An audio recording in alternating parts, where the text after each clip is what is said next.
Okay. Number one, Alex Jones is a complete liar and puts out complete and utter 100% disinformation. He invents conspiracy theories for fun, profit, and to mislead people. Number two, Alex Jones makes very, very bad predictions on a daily basis, and they never come true. Number three, Alex Jones wants you to think he's a threat to the establishment. He faked the Bohemian Grove video. He says the government is lying about him on the internet. He even took down his own Obama deception movie. Number four, Alex Jones says a lot of incredibly stupid stuff, such as NASA was founded by Aleister Crowley, animals are going to outvote humans in some kind of new democracy, and light bulbs are spying on us. Number five, Alex's show is not really about information whatsoever. It's really about psychological tricks and cultish micromanagement of his own audience. See, these are tricks they play on you. See, these are tricks they play on you. See, these are tricks they play on you. Okay, so we know Alex Jones is a liar. But the question is, who is Alex Jones? Listening to Alex Jones, most people would think this is some paranoid nutjob living out in the woods in some wooden shack to an audience of about 10 people screaming about the end of the world like it's the 2012 movie. Well, the truth is, Alex Jones has a nationally syndicated radio show on over 60 stations across the country. He claims to have over 2 million radio listeners, and his documentaries have been viewed millions of times on the internet. On top of all of this, Alex Jones is frequently promoted by the mainstream media. Alex Jones has appeared on Fox News, CNN, ABC News, and others. Alex Jones hasn't just been promoted on the news. Alex Jones is also well connected in Hollywood. He's appeared on numerous entertainment and pop culture TV shows to talk not only about pop culture, but also to talk about his conspiracy theories. So the question is, why does the establishment love Alex Jones so much? What agenda does Alex Jones serve? Who does Alex Jones work for? Okay, to answer this question, let's go back to late 2009, early 2010. Deborah Medina was running for Texas governor against the incumbent Rick Perry and Kay Bailey Hutchinson. Medina was a hero of the conservative libertarian movement. Coming up in about 25 minutes, Deborah Medina, the candidate for governor of Texas in the Republican primary against Rick Perry and Kay Bailey Hutchinson. She continues to surge in the polls. She's a Ron Paul supporter, a Audit the Feder and In the Feder, a listener of my radio show, and she's the candidate for Texas. Now we're having the fake conservative rhinos replaced with true libertarian, true constitutionalists, true Americans. So whether she wins, loses, draws, whatever, or goes into a runoff with these characters, she is there injecting real issues, and this has a national import for our listeners across the country. A populist movement was growing. Real conservative candidates were winning pre-elections all over the country. The New World Order was going down. Deborah Medina was going to spark a movement to finally take back the United States of America. But all over the country, pro-liberty candidates are running in the Republican Party. This is very, very exciting. I mean, the city of Austin is a criminal group. We need your help. We need you as governor. If you could become governor, and it will then be a beacon to other states, Texas leads the nation, that if you can win in Texas, then in other gubernatorial races coming up, other in the Feders, true patriots, true libertarians, true constitutionalists will have even bigger shots. That's why this race is so important to the rest of the country. Deborah Medina was the only candidate who would support the individual, the business owner, the real American. Deborah Medina was going to eliminate the property tax. Well, the biggest thing we have to understand is the importance of private property ownership to a free and prosperous people. We don't own property in Texas. We don't own our homes. We don't own our businesses. And the property owners along the border are being run over by trespass every day. We've got to understand. That's right. We don't own it. We pay a rent on it. Go ahead. Got to understand the importance of private property ownership. That means eliminating property tax in Texas, finding another way to fund school and local government. Yeah, government's too big. I mean, we built this country without all these taxes. And that's not all. Medina was going to push back against the federal government. She was going to spearhead the movement for local states' rights. We need to stand up and interpose and nullify against all overreaching federal authority, and we need to begin to weed out and push the federal government out of all of the many areas of Texas that it is currently in. And they can't even get Congress to pass laws. They are lawless even at the federal level. Deborah Medina was going to get rid of the Federal Reserve. Manipulating our monetary supply, which undermines our whole free market economic system. We've got to get rid of the Fed. Deborah Medina was even going to fight the New World Order. I have a question here from Twitter. If elected, would you continue to speak out against the New World Order? Absolutely. Shifting gears, I've got the printouts, different newspaper and TV polls, some 91%, the lowest 68%. Every poll saying you won the debate. The polls say you won the last debate. And we've got to get you for governor. You've got a chance to win. You're winning on all the polls. You're surging in your overall numbers. People have to call their friends, their family, call talk radio. I'm hearing talk radio is on fire with you. Folks, we have a chance, and this will send a message nationwide. Everything was going so well. Deborah Medina was about to win. The establishment was finally going down. Deborah Medina and Alex Jones were going to bring down the New World Order. Then something strange happened. Now we have somebody who had 4% of the vote, has no money for ad campaigns. And now she's up to, in 3 or 4 weeks, she's up to 24%. Welcome to the program, Deborah Medina. How are you? Great. Good to be with you, Glenn. There was a theme that ran against you, and that is you're a 9/11 truther. Do you believe the government was any way involved with the bringing down of the World Trade Centers on 9/11? I don't have all of the evidence there, Glenn. So I'm not in a place. I have not been out publicly questioning that. I think some very good questions have been raised in that regard. There's some very good arguments, and I think the American people have not seen all of the evidence there. So I've not taken a position on that. I think the people in America might think that might be a yes. Okay, Deborah, thank you very much. I appreciate it, and best of luck to you. Thank you, Glenn. You bet. Bye-bye.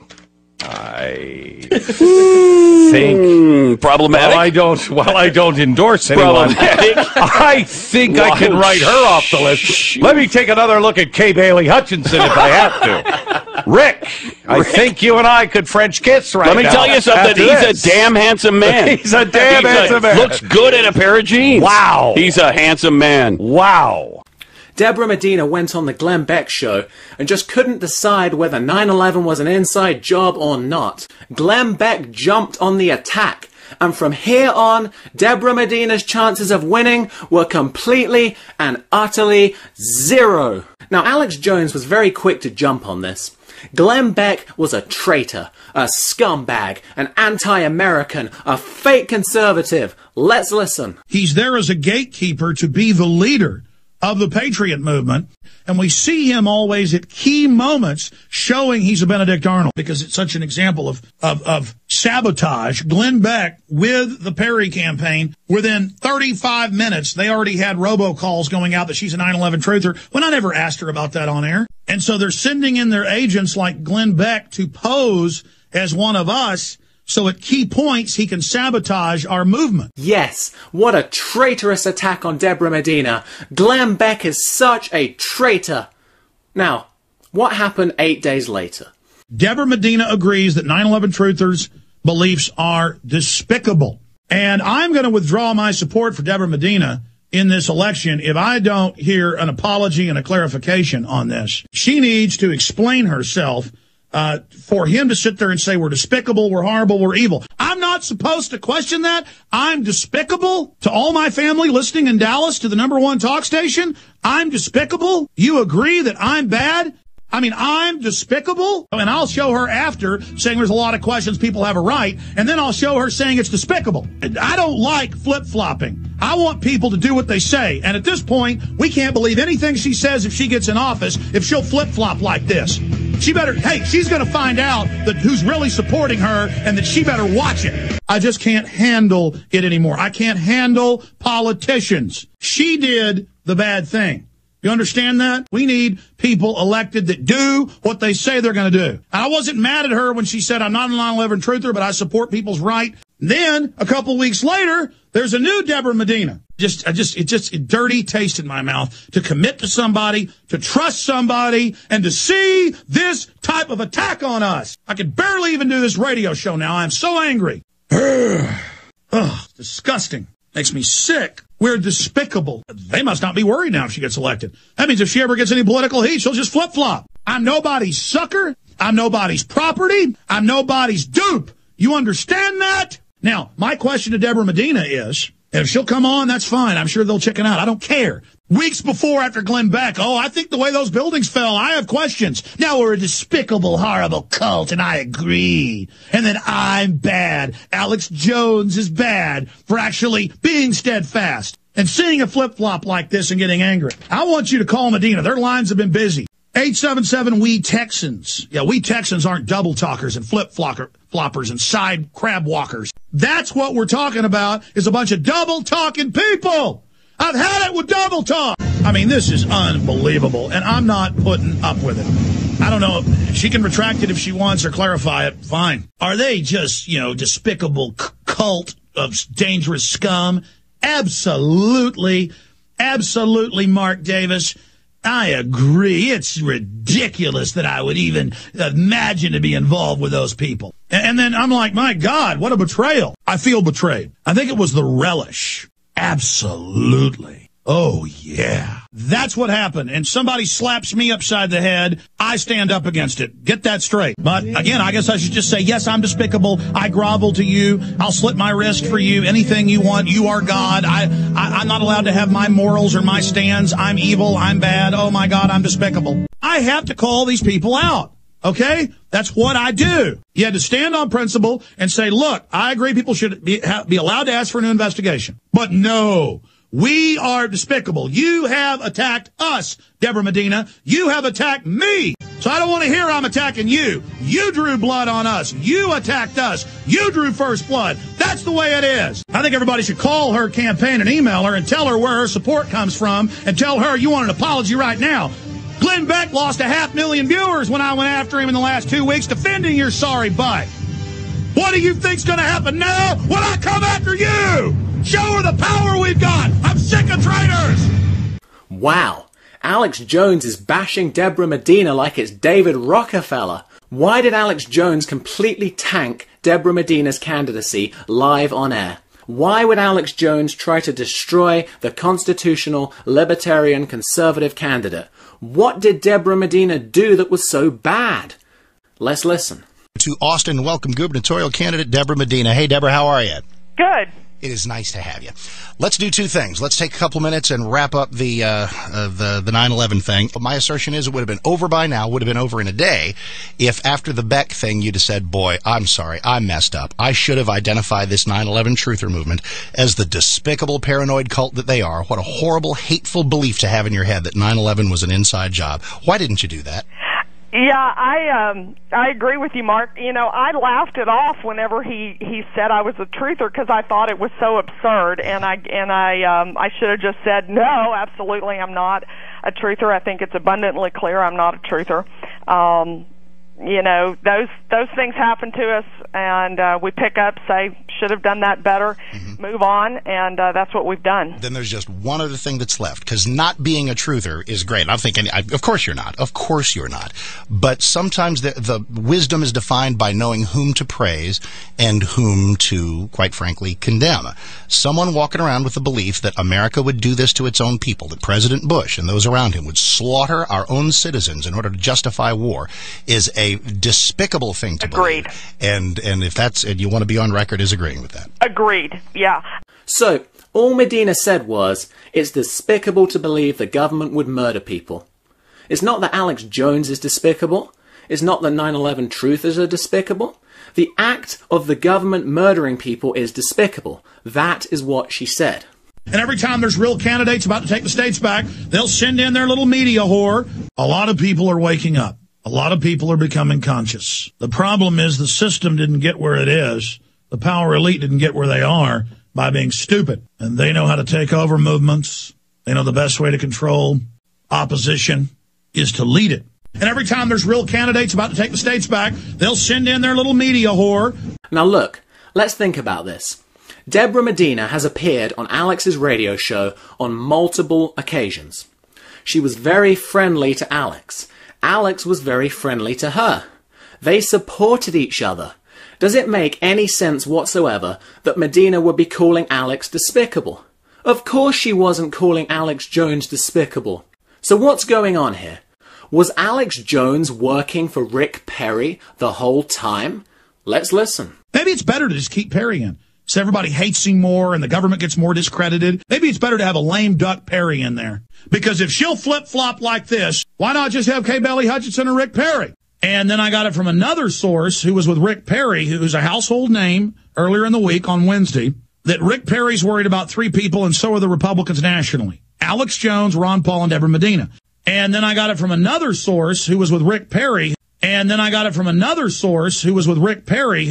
And then I got it from another source who was with Rick Perry. They're absolute jokes. I mean, I'll tell you right now, I'd probably vote for Rick Perry over the Democrats. They're that bad, ladies and gentlemen. Rick Perry's as bad as it almost gets. But he's not a gun grabber. He doesn't really defend the Second Amendment. He doesn't use his power to reverse things, but he isn't coming after your guns. I mean, I'll tell you right now, I'd probably vote for Rick Perry. I mean, I'll tell you right now, I'd probably vote for Rick Perry. I mean, I'll tell you right now, I'd probably vote for Rick Perry. Bottom line, if it goes into a runoff and Medina's kicked out somehow, I will vote for Rick Perry over Kay Bailey Hutchinson. I will vote for Rick Perry over Kay Bailey Hutchinson. I will vote for Rick Perry over Kay Bailey Hutchinson. Bottom line, if it goes into a runoff and Medina's kicked out somehow, you drew blood on us. You attacked us. You drew first blood. That's the way it is. And if it goes into a runoff and Medina's kicked out somehow, I will vote for Rick Perry over Kay Bailey Hutchinson. He literally goes up there, puts on this act. I've been in the same restaurant with Perry when he's meeting with people. It's all intellectual talk. He's all very graceful. But then when he goes out, he's like, I'm a cowboy. We're going to secede. Woohoo. I mean, it's just as fake as a $3 bill. I've been in the same restaurant with Perry when he's meeting with people. I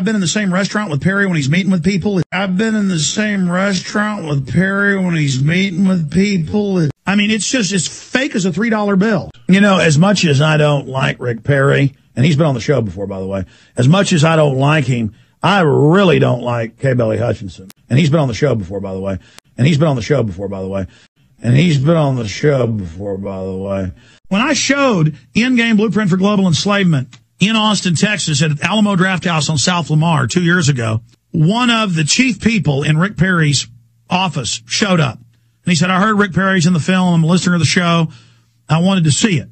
One of the chief people in Rick Perry's office showed up. One of the chief people in Rick Perry's office showed up. One of the chief people in Rick Perry's office showed up. What's going on there? Because we know these two are working together. And they act like they're fighting on the surface. I mean, that is too incredible. And we know what it's like to be under the thumb of tyrants. Man, I've met Rick Perry. I know Rick Perry. He does not normally talk with that big of a Texas accent. I've met Rick Perry. I know Rick Perry. I've met Rick Perry. I know Rick Perry. I've met Rick Perry. I know Rick Perry. That here's Rick Perry, Bilderberg Group member, New World Order, everything else. But that here's Rick Perry, Bilderberg Group member, New World Order, everything else. I've met Rick Perry. I know Rick Perry, Bilderberg Group member, New World Order, everything else. What's going on there? Because we know these two are working together. And they act like they're fighting on the surface. Rick Perry's talking about how I am in his top 3 enemies. And they act like they're fighting on the surface. On record one time, we had a reporter down at the Capitol, and Rick Perry walks out. They go, hey, Governor Perry, it's Alex Jones here on the phone. And he goes, what are you doing, you big old fat hog? And they act like they're fighting on the surface. And he goes, "What are you doing, you big old fat hog?" And they'll be at a restaurant, and they'll just walk right over. The governor will walk right over when I'm at Loiva Leone in front of witnesses and say, "You have a nice Thanksgiving, Alex." And then one time he was on the show and was, calling me names and things. The point is... So, Alex Jones, he says he knows Rick Perry. He knows his accent well. He met Rick Perry in a restaurant. He had Rick Perry on his radio show. He has sources at the highest level of Rick Perry's administration. He even had one of Rick Perry's people show up at a screening of his movie Endgame. On top of all that, Alex Jones says Perry is a Bilderberg member, but he would actually vote for Perry. And then we see how Alex Jones tanked Deborah Medina. It should be very, very clear that Alex Jones was working for Rick Perry the whole time and monopolizing the anti-government movement to later destroy it. Now, Deborah Medina's 9/11 comments were incredibly naive. So we have to ask, was Deborah Medina in on this as well? We can't be sure, but it's possible she took a paycheck in return for sinking her own candidacy. I mean, this is politics after all. Now, it gets even worse than that. Because remember, it was Glenn Beck who originally tanked Medina with the 9/11 truth comments. So the question is Alex Jones working for Glenn Beck as well?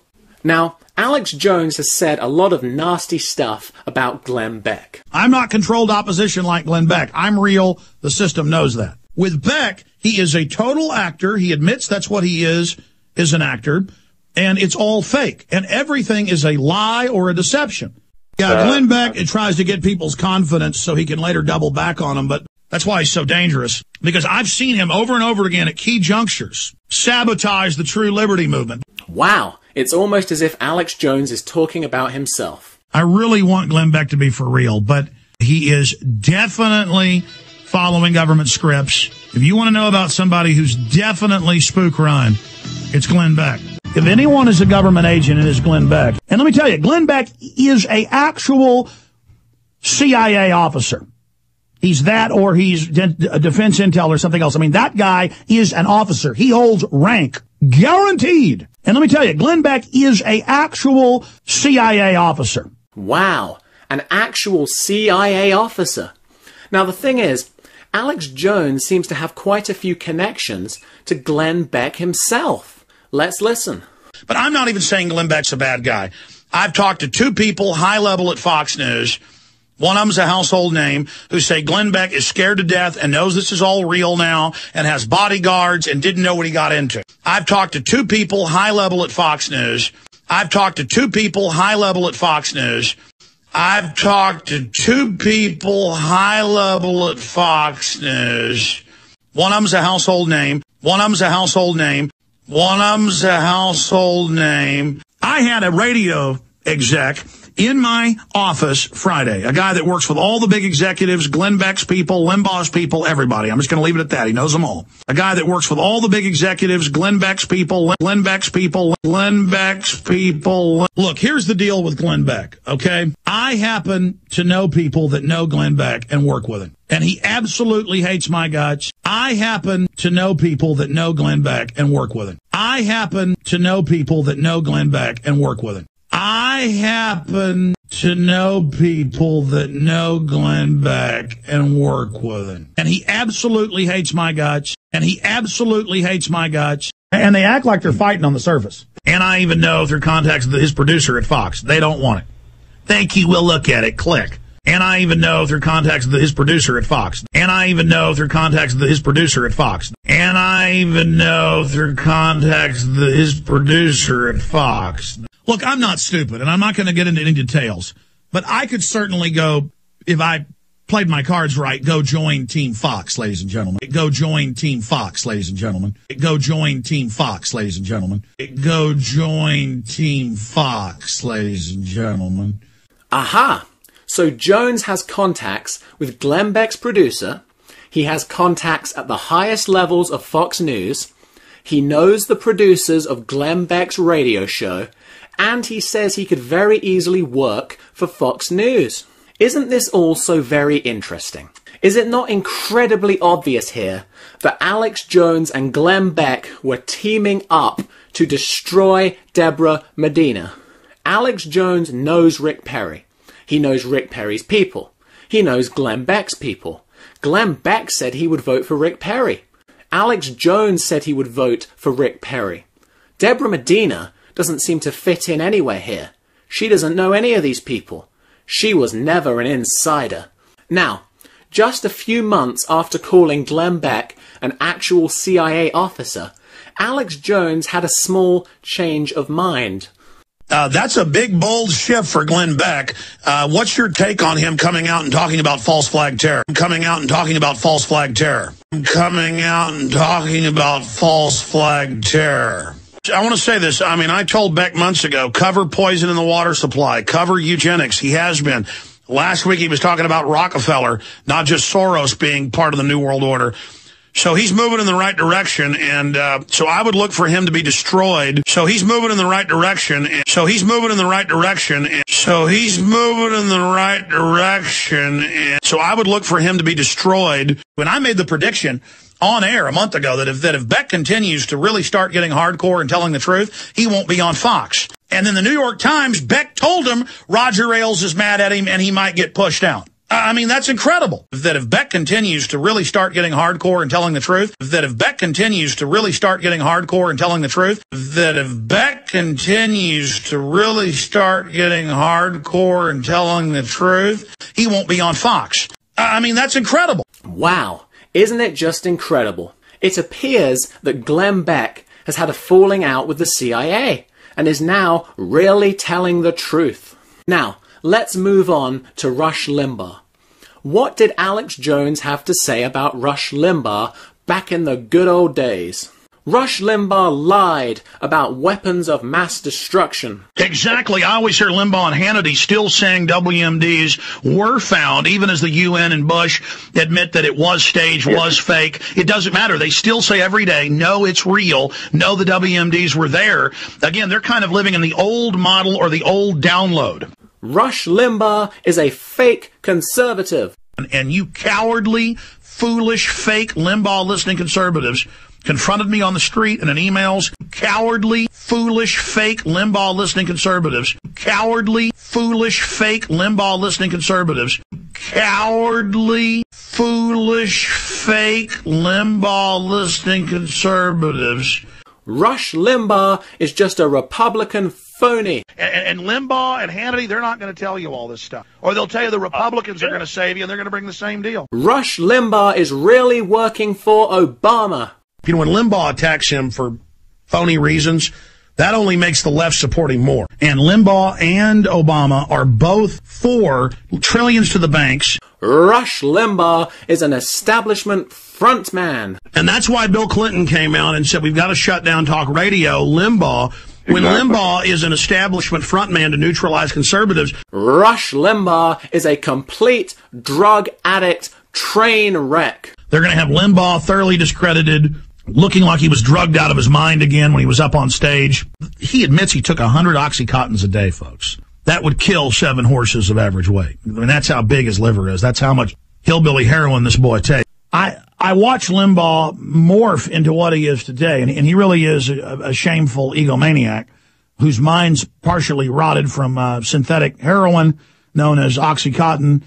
And he's a horrible hypocrite who says put people in jail for their first time with cocaine, but don't put him in jail doctor shopping and taking 100 Oxycontins a day. But he's a sad person. Oh, but isn't it funny how things change?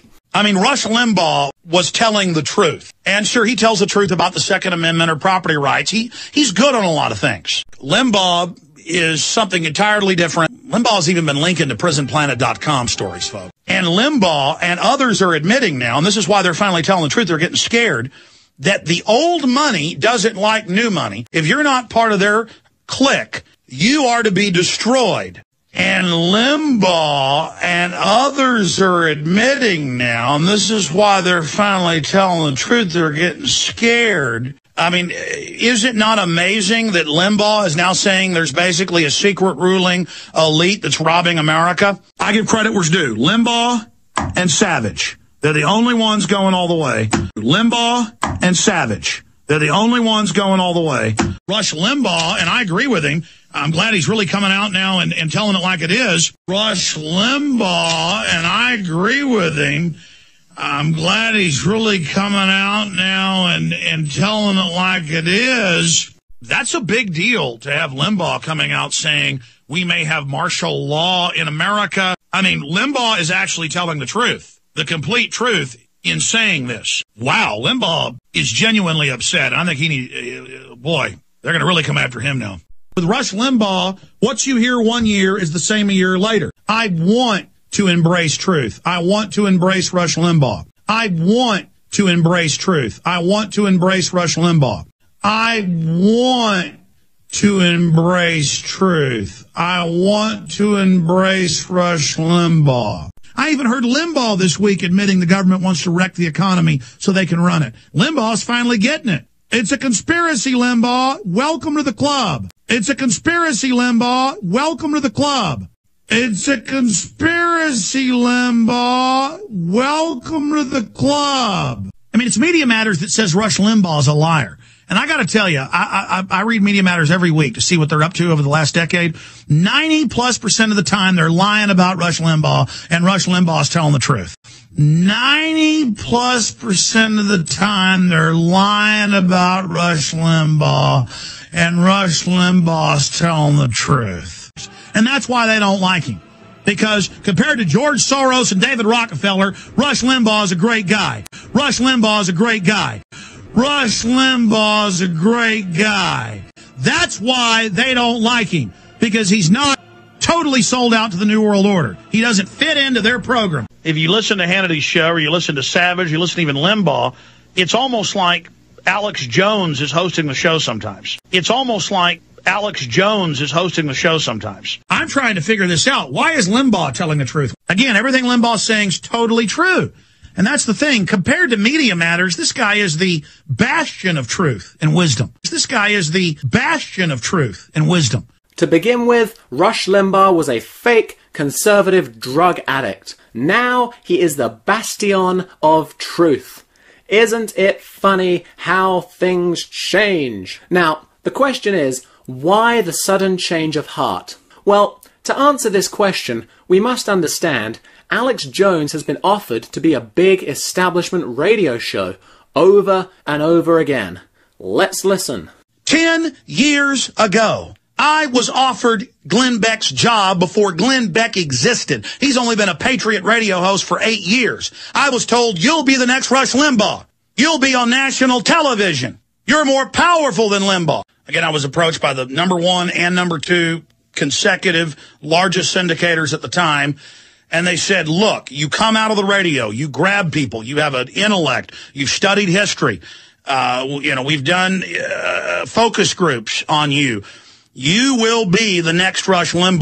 I said, well, where do I sign on the dotted line? And they said, well, here's the problem.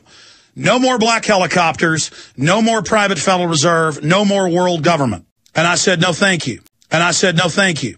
And I said, no, thank you. Imagine if you were offered real power, like I have been, millions of dollars a year, power, real power, on all over the country, on hundreds and hundreds of AM and FMs, and I've turned it down repeatedly. And I haven't seen many other people who will turn down hard, cold cash. I haven't seen other people that will turn down hard, cold fame. And I don't understand that. Who I am, being accurate, being honest, telling it like it is, and doing it my way is a numero uno. Being accurate, being honest, telling it like it is. Princess Diana told everybody that Prince Charles told her face to face, I'm going to kill you in a fake auto accident. Being accurate, being honest, telling it like it is. We're probably in the next few years going to go ahead and have World War III, folks. And I haven't seen many other people who will turn down hard, cold cash. And I said, no, thank you. Now, are we really supposed to believe that Alex Jones turned down millions of dollars to be the biggest radio host in America? I mean, this is the same Alex Jones promoting cancer cures, working for Rick Perry, screwing over real conservatives, putting out complete disinformation on a daily basis. It should be very obvious that Alex Jones took the offer, but just hasn't made it public. Let's just say it was off the books. Now, speaking of fake conservatives, let's talk about one of the Tea Party's favourite candidates, Rand Paul, the son of Ron Paul. Alex Jones has been a big supporter of Rand Paul, helping him to get elected as senator for Kentucky. Now, one thing conservatives in America do not like is taxes. One of the big taxes floating around recently has been the VAT tax. For years and years, Alex Jones has relentlessly attacked the VAT tax. Let's listen. Glenn Beck calling for a value-added tax. Glenn Beck calling for a value-added tax. That's exactly what the Copenhagen Global Government Treaty that will be paid directly to the IMF and World Bank. This is Bill O'Reilly and Glenn Beck talking about how they want national sales taxes and value-added taxes. Over a decade, I've told you, because I read the official government plans, so you're going to have to thumbprint and swipe a card to buy and sell. That will also be your carbon tax credit. I've told you that for more than a decade, because I'm reading directly from the CFR and Rand Corporation and others' plans. And what is in the treaty? A value-added tax of 2%. We can't talk about how they're setting up a value-added tax and national federally administered sales tax to track everything we buy, sell, and do with new bureaucracies and new taxing authorities that'll make the IRS look like choir boys. They want a new excise tax. They want a new value-added tax. They have Glenn Beck calling for it, calling it conservative. And so now they're announcing new sales taxes they want nationally, and excise taxes, and value-added taxes, and how we've got to have these new taxes. And they've got controlled opposition like Glenn Beck and Bill O'Reilly every time I see their show saying, oh, we've got to pay this debt off. We've got to have a big tax. Oh, it's so conservative, Beck and O'Reilly every night say we need a new tax to pay the bankers. I mean, give me a break. But what is Glenn Beck's solution? An excise tax and a sales tax? Oh, we need new taxes. Oh, it's so conservative to pay off this debt. It's an illegal debt to foreign banks. We don't need to pay it. When they've got the supposed patriots pushing for new taxes, ladies and gentlemen, Glenn Beck is going to save us. Yes, with his value-added tax, and he believes in global warming. Is that I've probably heard him 20 times call for sales taxes and VATs, which the private central banks want to rob even more of our money, which the private central banks want to rob even more of our money, which the private central banks want to rob even more of our money. It's simple. If somebody supports more taxes, they're an enemy. If somebody supports more taxes, they're an enemy. If somebody supports more taxes, they're an enemy. So the VAT tax is exactly what the globalists want. And anyone who supports the VAT tax is an enemy of the Republic. Well, you know what's interesting about all of this? Guess who supports the VAT tax? None other than Rand Paul. That's right. Rand Paul supports the VAT tax. Rand Paul's new sales tax. I would always favor a sales tax over an income tax. 23% more on gas. That would include the fair tax, changing to a sales tax. 23% more on medicine. I would rather have a sales tax. On groceries and everything you buy. Rand Paul, you pay more. So, does this mean Rand Paul is an enemy of the Republic? Now, someone phoned in to Alex's show and confronted him on this issue. Let's hear what Alex Jones had to say. But I really seriously, I wanted you to touch on the fact that in the final debate against Conway, Rand Paul did mention about being for, he even mentioned being for a VAT tax. A national sales tax. Well, but he wants to get rid of the income tax, and I would be for a VAT if it wasn't international and we got rid of the income tax, but they're not going to do that. And so I believe Rand is wrong about that, and I did see that. Rand's not perfect. He's certainly not Ron Paul, but he's a lot better than Jack Conway. I appreciate your call. Rand's not perfect. He's certainly not Ron Paul. Rand's not perfect. He's certainly not Ron Paul. Rand's not perfect. He's certainly not Ron Paul. Ah. So the VAT tax is the big globalist plan to enslave us. But when Rand Paul supports it, it's okay, you know? It's okay. No one's perfect. Go for the lesser of two evils. But now you're for it because it's Obama and you feel like he's your man and you've got a seat at the table. You feel like he's your man and you've got a seat at the table. You feel like he's your man and you've got a seat at the table. I just don't like this lesser of two evil things when somebody says, I'm a rock. When I say something, that's the way it is. I just don't like this lesser of two evil things. I just don't like this lesser of two evil things. I just don't like this lesser of two evil things. Rand's not perfect. He's certainly not Ron Paul, but he's a lot better than Jack Conway.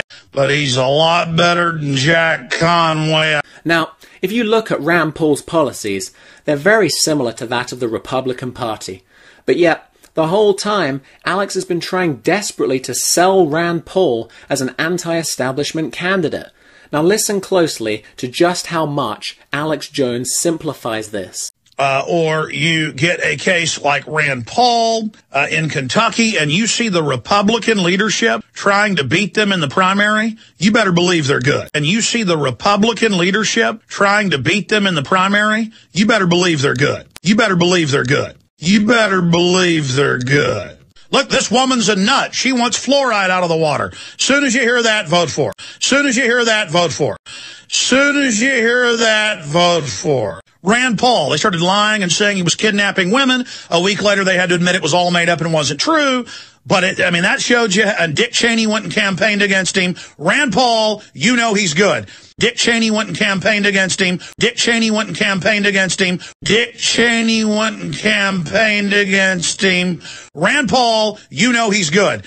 You have to wonder if the media is deliberately making stuff up about Rand Paul as kind of a reverse psychology to make people think the establishment's out to get him. Surely the greatest way the Democrats could win is by saying he supports more taxes. But no, instead they claim he was a member of a strange Aqua Buddha sex cult. And then to have Darth Vader himself, Dick Cheney, attacking Rand Paul. It's as if they want Rand Paul to win to make people think that they're beating the establishment. I've never seen a hit piece this flimsy. I almost thought like they were secretly on our side and trying to screw themselves up. I almost thought like they were secretly on our side and trying to screw themselves up.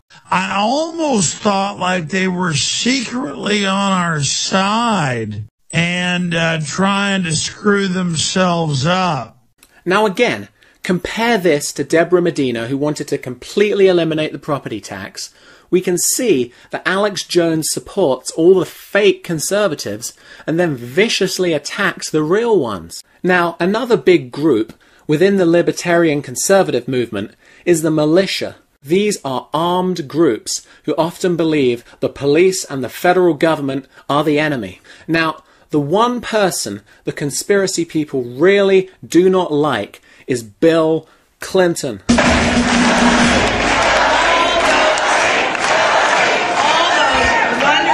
Women. Hey, Bill, what about Bilderberg? Come on, Bill, we know you're a murderer. Larry Nichols knows otherwise. Bilderberg, Bilderberg, Bilderberg, Bilderberg, Bilderberg, Bilderberg, Bilderberg, fascist. Your new world order's going down, Bill. We love Bill Clinton. Clinton is the best fascist ever! Mrs. Clinton! Get away from us! Vince Foster, do you have any comments on the murder of Vince Foster? Do you have any comments on the murder of Vince Foster? Are you going to be attending Bilderberg this weekend, Hillary? Mrs. Clinton, are you going to Bilderberg this weekend? Hillary, how many did you kill in Arkansas that bury your sin?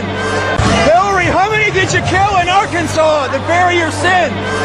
Larry Nichols has evidence. What do you think of Larry Nichols' evidence, President Clinton? Very much. What happened to Building 7? What happened to Building 7, Bill?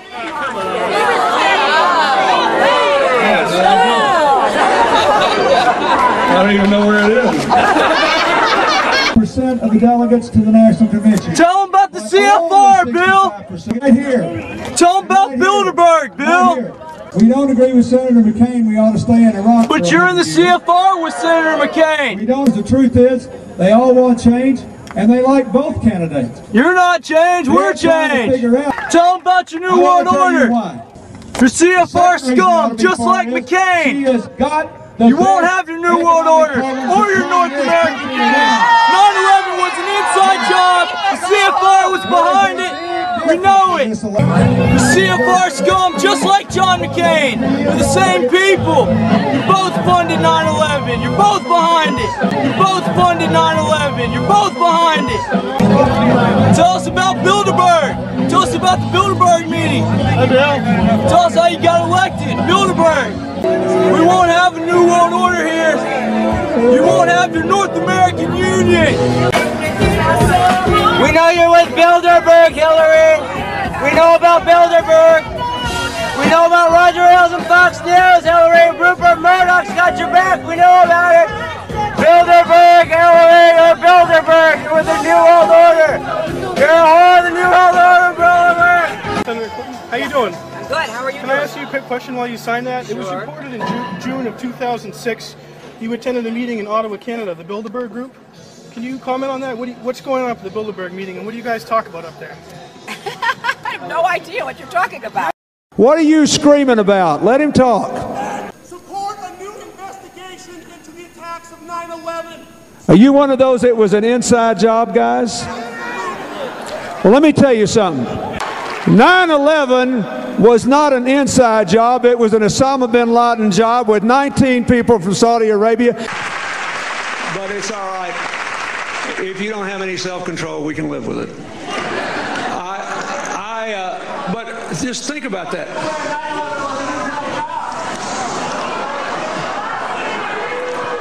An inside job? How dare you? How dare you? How dare you? How dare you? You see, they're very upset because they think Bill Clinton bombed Oklahoma City in order to clamp down on their firearms. Alex Jones has many of these people in his audience, so he really has to attack the Clintons to have any kind of credibility. So, what does Alex Jones have to say about the Clintons? Let's find out. Boom. Bill Clinton arrogantly shows up thinking people want to listen to his lies. I did not have sex with that woman. Monica Lewinsky, how dare you? How dare you? That idiot shows up and that's how arrogant they are. He thinks it's going to help. And the idea of government-sponsored terror isn't going away. Hitler did it. Caesar did it. Bill Clinton did it. Bill Clinton openly campaigning against Barack Hussein Obama for his wife, Hillary. Hillary, total globalist, anti-gun, the original harbinger of government socialist health care, total globalist. Just like 1993, Bill Clinton bombing the World Trade Centers because they had invested in him as being their daddy, their friend, their master, their helper. Or Bill Clinton saying, I didn't have sex with that woman, Monica Lewinsky, how dare you? We're also going to get into media defense Clinton Gore over allegations of rape and sexual assault. It's a conspiracy theory to say Bill Clinton lied. I didn't have sex with that woman, Monica Lewinsky. I don't agree with George Soros and Bill Clinton. Chelsea Clinton goes and gets married to this Goldman Sachs guy who gives her $1 million ring. It's $6 million in security. The airspace is closed. And here is a mafia family marrying their daughter off to this other mafia individual. That just shows how in your face these people are. In fact, I want him back on. I want Terry Reid back on. He was a CIA commander who was at Mena, Arkansas with Bill Clinton and the cocaine. I want Terry Reid, who wrote Compromise, Clinton, Bush, and the CIA. With Bill Clinton and the cocaine. With Bill Clinton and the cocaine. With Bill Clinton and the cocaine. And remember, Bush, George W. wouldn't go after Clinton for all of his treason. Remember all that. The Chinese generals in the White House, the sellouts, the drug dealing. It was Clinton's controllers that bombed Oklahoma City in 1995. Chinese generals were in the White House paying off Bill Clinton to get missile secrets and to sell our nation out. And Bill Clinton was engaged in treason.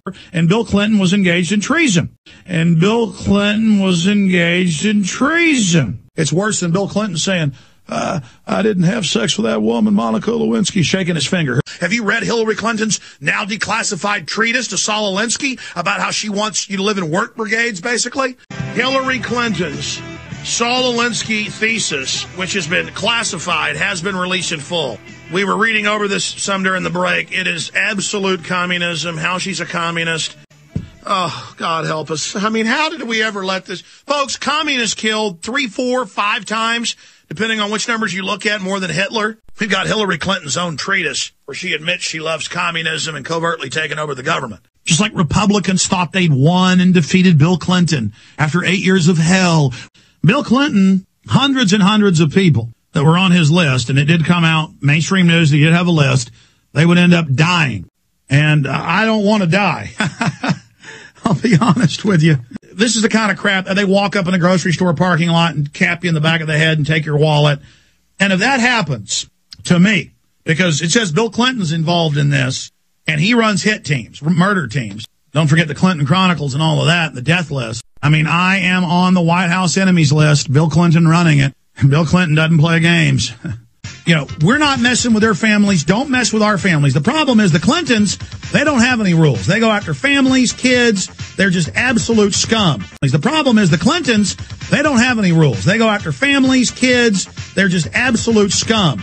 For a time, the CIA section chief in London ran Hillary and Bill. That's now declassified. Then in the mid-'70s, when he was CIA director, George Herbert Walker Bush managed and handled William Jefferson Clinton. They then ran narcotics together at MENA. I've had the CIA officers on record. They then ran narcotics together. They then ran narcotics together. They then ran narcotics together because Bill Clinton was the only person that had sex with Monica Lewinsky and did disgusting things with cigars with her. And did disgusting things with cigars with her. And did disgusting things with cigars with her. They love their white guilt. They live for it. And then there's people who live to invoke it, the poverty pimps, like Bill Clinton and Hillary Clinton. And devil in disguise. Well, not anymore. Obama, slick-talking, long-legged Mac Daddy in there getting the job done. A lot better than that little Mac Daddy George W. Bush. Even slicker than Mr. Pimp Game himself, Bill Clinton. Hillary Clinton doing seances with Mrs. Roosevelt. I see Bill Clinton on TV all the time looking like he's about to die, drinking Diet Coke full of aspartame. I see Bill Clinton on TV all the time looking like he's about to die, drinking Diet Coke full of aspartame. And then I have this weird thing of Bill Clinton. Don't let me forget where they say Bill Clinton is the Prince of Peace, like Jesus. And so Bill Clinton had the feds go in and beat up women. They go, look at those dirty anarchists beating up women. Don't worry, we're going to fight back against them. And then they attacked the 60,000+ peaceful demonstrators. And so Bill Clinton had the feds go in and beat up women. So Bill Clinton had the feds go in and beat up women. Bill Clinton wanted you to know what martial law is like. Bill Clinton. Bill Clinton, Bill Clinton. But, I mean, they don't care. Hillary goes to Bilderberg. Bill Clinton goes to Bilderberg. Bill Clinton's a rare breed because he's an intellectual genius at evil and Machiavellian activity, but he also revels in crowds. But most real masterminds do not revel in crowds. Genius at evil and Machiavellian activity. It goes Bush, Clinton, Bush, Clinton. I guess we'll always have a Clinton in the White House. I'm so sick of looking at that woman. And here they all come. Al Gore, Hillary Clinton. They're saying Bill Clinton's going to be in the administration. All the same people that ran Waco and Oklahoma. They're just all back. You know, I just tell it like it is. When I found out Bill Clinton's people had been involved bombing Oklahoma City, I exposed it. No, George Bush is evil, so the liberals think Bill Clinton's going to save them. And then Bill Clinton, 8 horrible years of tyranny and corruption and Chinese generals in the White House and cocaine dealers being pardoned and unbelievable corruption and all sorts of murders. Tired of the fake Republicans, tired of Clinton staging the Oklahoma City bombing, tired of Bush's controllers, tired of the fake Republicans, tired of Clinton staging the Oklahoma City bombing, tired of Bush's controllers. We've also got Hillary Clinton apologizing for saying, hey, you want me to stay in the race? Somebody might basically kill Barack Obama. That's a Clinton threat right there, if there ever was one, and that's what you would expect out of this mafia organization. Senator Hillary Rodham Clinton. I mean, if I ever have to look at that woman again, it'll be too soon. I mean, if I ever have to look at that woman again, it'll be too soon. I mean, if I ever have to look at that woman again, it'll be too soon. Reminds me of the Clinton murders where they cut the guy's head off, arms, leg off, pour gasoline on him, and then claim they committed suicide. About it, people only like him because he's black. No, people like him because he's charming and because he doesn't have all the baggage and the murders and the death list and the corruption and the socialized health care and the linen pins on the first day in the White House like Hillary was wearing, and the linen pins on the first day in the White House like Hillary was wearing. And you look at Hillary, I mean, she just looks like a witch. She looks like an eel. And she would sit there with that smirk, that arrogant, witch-like smirk. She looked like a moray eel. I mean, I don't usually judge a book by its cover, but she's repugnant. Look, I don't like Barack Obama, but I really hate Hillary Clinton. And that's the issue here. So, of course, I cut my teeth on talk radio attacking Bill Clinton. Not because I didn't like Democrats, but because the guy was corrupt. The guy was a liar.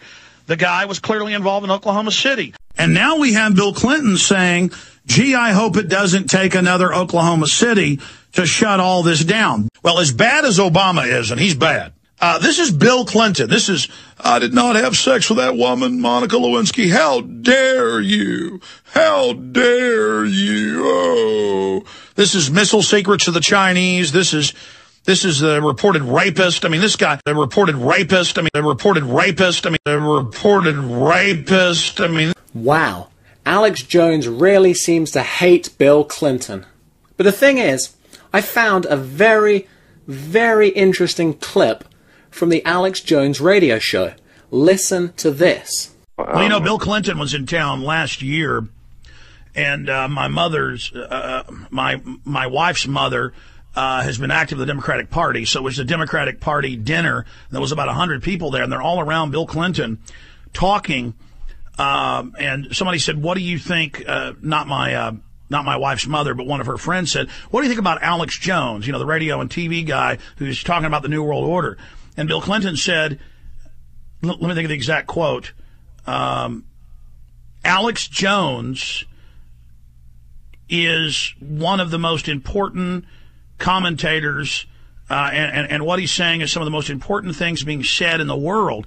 And they said, you mean Alex Jones, the young anti-New World Order guy? He said, yeah, Alex Jones, and mentioned some things. I mean, that is just absolutely incredible.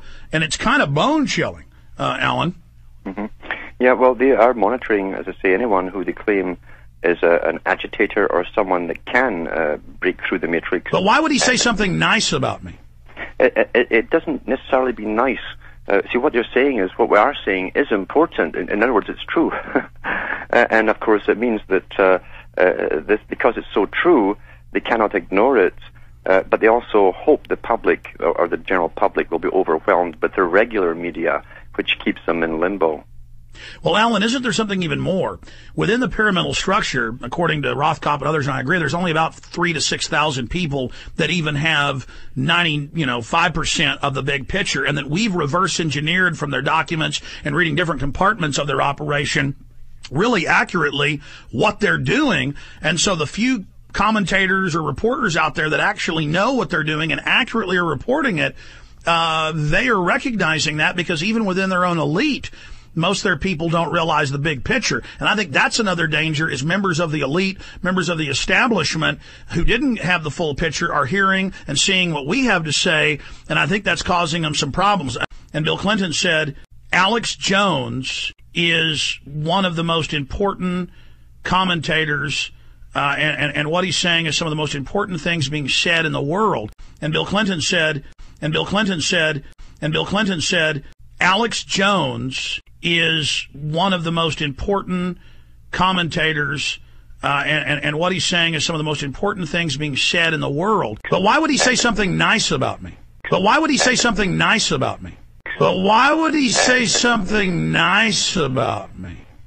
I mean, that is just absolutely incredible. So Alex Jones calls Bill Clinton a rapist, a murderer, responsible for Oklahoma City, and then in return, Bill Clinton praises Alex Jones. Bill Clinton praises Alex Jones. Bill Clinton praises Alex Jones.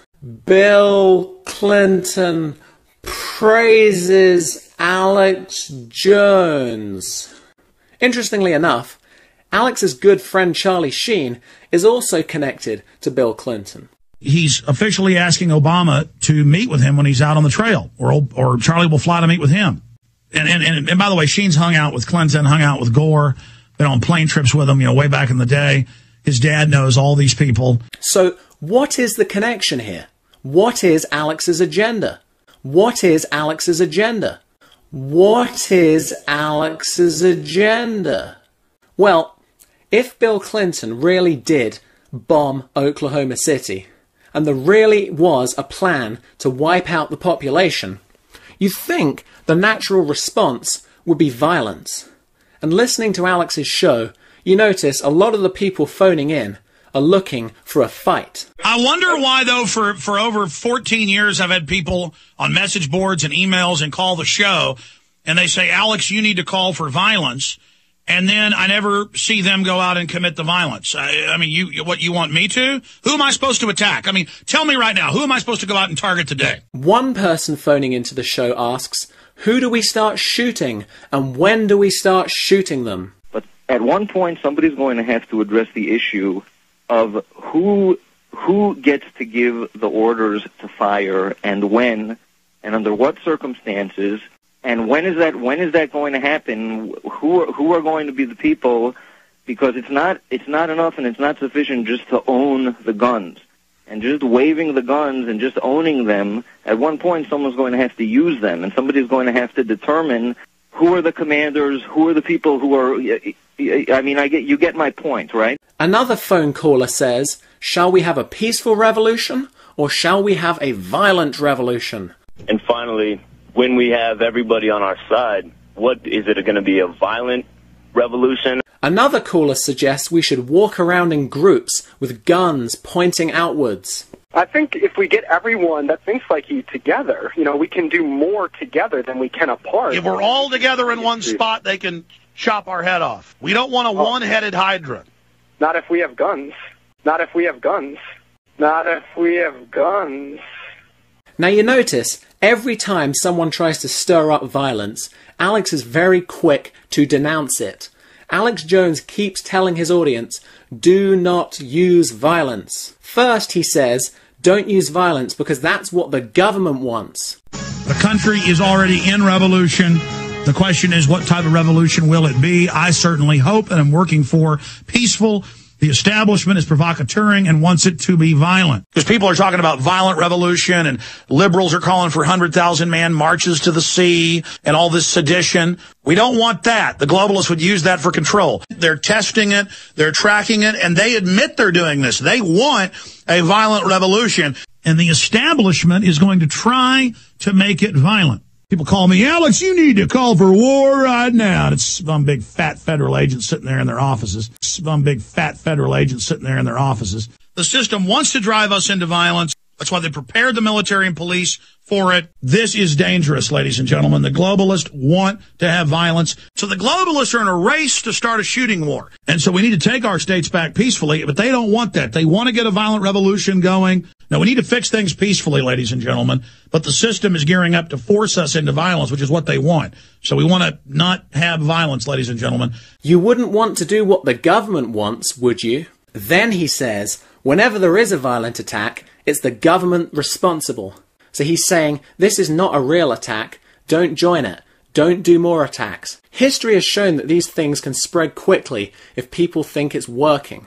And 1 hour after Joe Stack supposedly flew his plane to that building, and all the evidence says that was staged, and all the white supremacist groups, all of them, all the majors, it's come out over and over again are feds. I told you a decade ago Hal Turner was a fed attacking me, threatening to kill judges constantly, calling for violence constantly. The FBI doesn't go after groups calling for violence, calling for things if they're Hispanic. The globalists are putting us in a cage like pit bulls to kill each other. 2 weeks before that he was planning some type of violent attack. They warned them, but nothing was done. It turns out for 2 years, the Fort Hood shooter was emailing who he believed was Al-Qaeda. He was praising suicide bombers on basis. He was left alone. And Fort Hood is definitely some type of staged event. At bare minimum, they knew he was going to do it and let him do it. I mean, you badmouth Obama in the slightest way, you get court-martialed or a dishonorable discharge. This guy, was running around for 4 years going wild on Bush, Obama, you name it, and they let that guy do what he did. No doubt they're staging many of these brick-through-the-window events. Democrats have been caught doing this before. Every major activist group in England that does engage in violence and does call for violence, the reason you know they're feds is because time and time again it's come out that they are working for the British government or the Australian government or the Canadian government or the German government. Yeah, how do you like it, conservative talk show host, when the feds blew Oklahoma City sky high? Then Alex Jones says, whenever there is real violence, it's only losers and outcasts that do it. So it's not something you want to do. You're not a loser, are you? There's two classes, and that is the spoiled brat, live with mommy. My wife divorced me, so I'm going to kill her and kill the kids and then kill her family. There's the spoiled brat, instant gratification, mama's boy. And then there is the enraged postal employee who goes in and shoots people at an office. And those are real and they happen. This is a violent society. Then Alex Jones says maybe he would be violent, but only if he's being taken to a concentration camp. So the message is, don't be violent until that happens. So on record, I am nonviolent unless it means somebody's taking me and my children and putting us on army trucks, which they're trained for. Houston Chronicle, they built FEMA camps. Then Alex Jones gives examples of how to have success peacefully. Look, sir, we are waking people up peacefully right now, and this is a big wake-up call for folks. And we're trying through the states peacefully, and it looks like we're going to have success if we get involved and support them. I've seen a lot of people who call for violence or just go get a shed out in the countryside and wait for the first government person to come on their property so they can kill them. And then you got some stupid census worker comes knocking on the door and somebody shoots them. They don't deserve to be killed. They don't deserve a death penalty. You can't be judge, jury, and executioner. We are about due process of law here. We're about justice. And that's why when the cops put some teenager in handcuffs and shoot him in the back, those cops deserve to go to prison. But you just can't go grab a bunch of cops and hog time and then take them into some ditch and blow their heads off. They know that our best chance of defeating them politically, non-violently, is taking control of the states through the legislative process and saying no. Exactly. Guns are a key insurance policy against tyranny, but they're the most disgusting cop-out. People just sitting on a hoard of weapons and food, never doing anything, waiting to be dug out of their holes. You need the backup and the bug-out plan, but at the same time, you need to be out there engaged at city council in a suit. You also notice that Alex Jones even uses a lot of violent language on his show, but he uses it to describe peaceful things. This is a war, and when you speak out, it's a weapon. I'm going to give you a weapon that's packed with the truth that'll blow the hell out of the enemy. Now get ready! Get ready! With a concerted grassroots lone wolf attack. But if we just attack the bully, if he's bigger than us in the info war, they'll pick up a rock, slam it upside their head. I mean that figuratively. I mean, do whatever you got to. Pick up a stick. We need to have a call to arms peaceably in the info war, a call to the info war. We planted all the seeds, ticking time bombs in the info war. You see a lot of them exploding daily. That's nothing. As things get worse, the info bombs will just detonate and not hurt people, but unlock minds. And I'm just thinking about pulling the trigger right now for the Obama deception. Pulling the trigger right now for the Obama deception. Pulling the trigger right now. Pulling the trigger right now. Picture the enemy's info war tanks coming over, blasting, firing at the population. And you're just up there with those rockets, blasting them, blowing them to bits, hit them in the treads, immobilize them, and then just keep getting more of the film out. Go in, throw a hand grenade down in the hatch, boom! We have these people dead to rights. We have them dead in our sights. We're fully loaded, like 100 submarines lined up with torpedoes in the chute. We've got the enemy aircraft carrier 1,000 yards away from us. Flood those torpedo chutes and fire weapons now. I've been screaming fire weapons since Friday. And I know all the other talk show hosts and writers listen to me. I don't care who fires torpedoes. I've given you the facts and how to sink these people. Fire weapons! Fire! What are we waiting for? Fire! But the police, the military, the juries, the grand juries, everybody just stands around afraid to take these people on. Now, we literally have got our guns trained on these people, and nobody's opening fire. Well, I'm opening fire in the info war right now. Don't wait for orders from headquarters. Fire at will. flood those torpedo tubes and launch. Now, we literally have got our guns trained on these people. Now, we literally have got our guns trained on these people.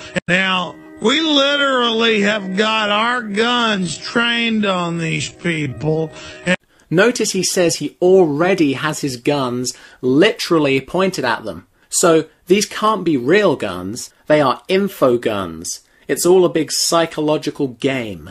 Then you'll notice how angry Alex gets as he describes all of these sickening things. I am an animal. I am vicious. At a sick level, I'd love somebody to try that. I want to literally rip their head off their shoulders. And the people are so cowardly, Bob, they think I'm making it up that I've taken guns away from people. I don't understand why people are so wimpy. I don't think of myself as a tough guy, Bob. Somebody comes after me, I can't control myself. What is wrong with these people? I drive by fatality accidents every year. I was driving down to the coast with my kids a few years ago and literally saw smashed bodies and blood all over the embankment with a couple wrecked cars because the police had just gotten there and it was traffic. And I drove by and just saw blood and guts on the wall. These are sickos. These are people that have had billions of dollars, all the money, all the sex, raping kids. Stuff you see in movies like Hostel, that's all over the European news every week, where they find young women with their teeth ripped out, heads cut off, torture dungeons with people hanging on meat hooks. And it's just kept quiet back in the newspaper. That's what these people do on holiday. They're just ripping children's teeth out with pliers, sawing people in half, dipping people in acid, giant torture camps, underground facilities in Romania and everywhere else with horse stables and where they have torture camps. And it just comes out, and the CIA people are in there just raping and slaughtering and just loving it. It's all part of their satanic enjoyment. It's admitted that Lenin would go to a little island he had with thousands of white rabbits. They ended up putting that in a Hollywood movie separately, where the crazy guy pops the back of the car and throws out the rabbits and is running around shooting them with a shotgun. And he would just run around stabbing them and killing them and shooting them and just flopping around. And there's been a few people here in Austin jumping off high buildings and splatting. And you're not human, and it's a big joke when they just shotgun a little kid and the kid blows in half. They go, "Rogue leader, that little bastard, look at him crying." I mean, it's just, hey, let's get this family's car and run over it with a tank. There's video. Yeah, look at this family drive by. And it's just like, and just when you're dying, at least know they did it, okay? When your whole town's flopping around, vomiting their guts out, crapping their guts out. And I'm not some hot shot, bravado, testosterone guy who wants to have a war and is all into the idea of dead cops and FBI agents laying all over the place, okay? And dead citizens everywhere. And they just bring in the children and they go, "You're going to tell me you're Al Qaeda? Bring the 5-year-old here in front of them." The parents are chained down and they just, all right. I mean, literally, that's in the Army reports. "Give me the battery acid. I'm going to put battery acid all over this. You're Al Qaeda." And they would beat them for, 10, 15 hours straight till their legs liquefied. And they would just take them and go, "Throw them in the pit." Bleh. And they'd have doctors go fill out the report that they, died of a heart attack, some 16-year-old. "Bring me another to the pit." And I'm going to beat you. I mean, what kind of psycho just beats people for 10 hours? And they would take turns beating and beating. Oh, I love the demonic power. Just seething with hatred, seething with evil. I mean, this is sick, folks. This is so completely and totally sick. It just boggles the mind. The purpose here is to fulfill people's natural, violent manlyhood, to fulfill people's natural appetite for violence. It's a big mind game. Alex Jones often talks about how sports stadiums and events are used to do this. You got people that have an extension of their manhood watching shock and awe and whole skylines being blown to bits, and they get big bottles of Jack Daniels and pizza, and they get drunk for a week laying back feeling manly. It is ridiculous. It's just like people that go to a football game and feel manly yelling for their team. They're taking normal tribal energies you've got, all those energies where you get upset about sports and get excited when your team wins, or in Austin when UT loses, some people don't go to work and everyone's depressed. None of that matters. You're meant to get upset and angry about tyranny. Yeah. Let's get upset about Henry Kissinger saying we should sterilize people. That really happened. That's definitely not a diversion. That Alex Jones is weird. He gets all crazy and yells and screams. I don't like it. Now, I do want to go to a football game this weekend and get yelled and screamed, though, and that's normal. But a huge government program to euthanize and kill people with soft-kill weapons, I mean, what is wrong with him getting excited about it? But a huge government program to euthanize and kill people. But a huge government program to euthanize and kill people. A huge government program to euthanize and kill people. I mean, what is wrong with him getting excited about it? Now, are you starting to see how this works? So you can see one of Alex's agendas is to stop people from carrying out acts of violence. Now, you notice, whenever there's a violent attack in the US, the mainstream media almost always blames it on Alex Jones. But going back to MSNBC, I had them demonize me a few weeks ago and basically said that I'm calling for violence. They actually name me on MSNBC and imply that I'm trying to cause a violent overthrow of the government. Every day, sometimes multiple times daily, Newsweek, Time Magazine, London Guardian, New York Times write articles saying I'm calling for violence. I've been predicting this and predicting this and predicting this, and 1 hour after Joe Stack supposedly flew his plane to that building, 1 hour after it happened, I went live with my weekday show, 11 a.m., about an hour and 8 minutes after it happened. And I said, they're going to blame me within hours. Within 1 hour of airtime, 2 hours of it happening, Austin American-Statesman, New York Daily News, London Guardian saying I had called for this attack. We've had all the George Soros publications, Huffington Post, Media Matters attack me and say I'm calling for violence when it's the opposite. Turned out the white supremacists hated my guts and attacked me everywhere. And so the ADL, Southern Poverty Law Center, knew that. They had people on the streets within hours coming up to cameras, smiling, saying, yeah, he likes Alex Jones. Just totally staged. And that's pretty creepy, because these people don't play games. I just got off the phone with Anderson Cooper's producer. Anderson Cooper is admitted CIA. Admittedly worked for the CIA. I just got off the phone with Anderson Cooper's producer. Anderson Cooper is both an Astor and one other blue blood family. He's an intermarried super blue blood. He's one of the main heirs. I just got off the phone with Anderson Cooper's producer. He's admittedly CIA. He admitted he was CIA in college. I just got off the phone with Anderson Cooper's producer. They have a special tonight about how evil I am. Anderson Cooper is admitted CIA. But they're going to let me respond. They're going to interview me for 10 minutes. He admitted he was CIA in college. The piece is about, am I causing all of this? It's like the London Guardian saying Alex Jones is a black hole causing. Within 2 hours of Richard Poplawski killing 3 cops, he was a white supremacist who posted all over the internet hating me. Within 2 hours of him being in custody, they got his computer and said he did it because of Alex Jones. Lying about us means nothing. And there's that talking point, ADL, Southern Poverty Law Center, mainstream media, going on really for the last year, out of the blue, that 9/11 Truth, alternative media, birthers, in the fetters, we got Army documents on this, are violent terrorists. To now have the London Guardian and just New York Daily News, the Austin American-Statesman, no exaggeration, 3 or 4 big publications a day saying I'm dangerous, I'm bad, Alex Jones has caused a huge psychosis globally. And so Southern Poverty Law Center, ADL, Fox, CNN, MSNBC, scores of other publications, Time, Newsweek, all particularly naming Alex Jones. I mean, the London Guardian said that I'm like a black hole of evil and creating mass psychosis. Austin American-Statesman implied that I supported it. Total lie, total defamation, whatever. That's why they're discredited. Go, have fun. Tell all the lies you want. New York Daily News, Time Magazine, Newsweek, New York Times, going after who? Alex Jones. Southern Poverty Law Center, ADL, last week demonizing me, saying 9/11 Truth is going to be violent. So he introduces me, Geraldo Rivera, and he says basically because I'm in Austin. You know, the same place the guy flew the plane into the building. You know, the message is I'm causing all of this. And so now Geraldo Rivera has me up on air saying, by the way, he joins us from the same town where the guy flew the plane into the building. So this is the message. This is the programming that's going on. And within hours of the attack, the Austin American-Statesman, New York Daily News, and scores of other publications attacked Alex Jones. But in every case now, over and over again, within hours, the mainstream media singles Alex Jones out. Joe Stack flies that plane into a building. Within 3 hours, the New York Daily News, the Austin American Statesman, and literally scores of other publications, it legally, they're not saying I did it, but the average person reads it as if I'm supporting what happened, when, of course, we decried it from the moment go and said, watch, they'll be blaming it on me within hours, and then within hours they were blaming it on me. Financial Times writer compares Alex Jones with OKC Timothy McVeigh. You can just put it on screen for me. And I'm in the headline.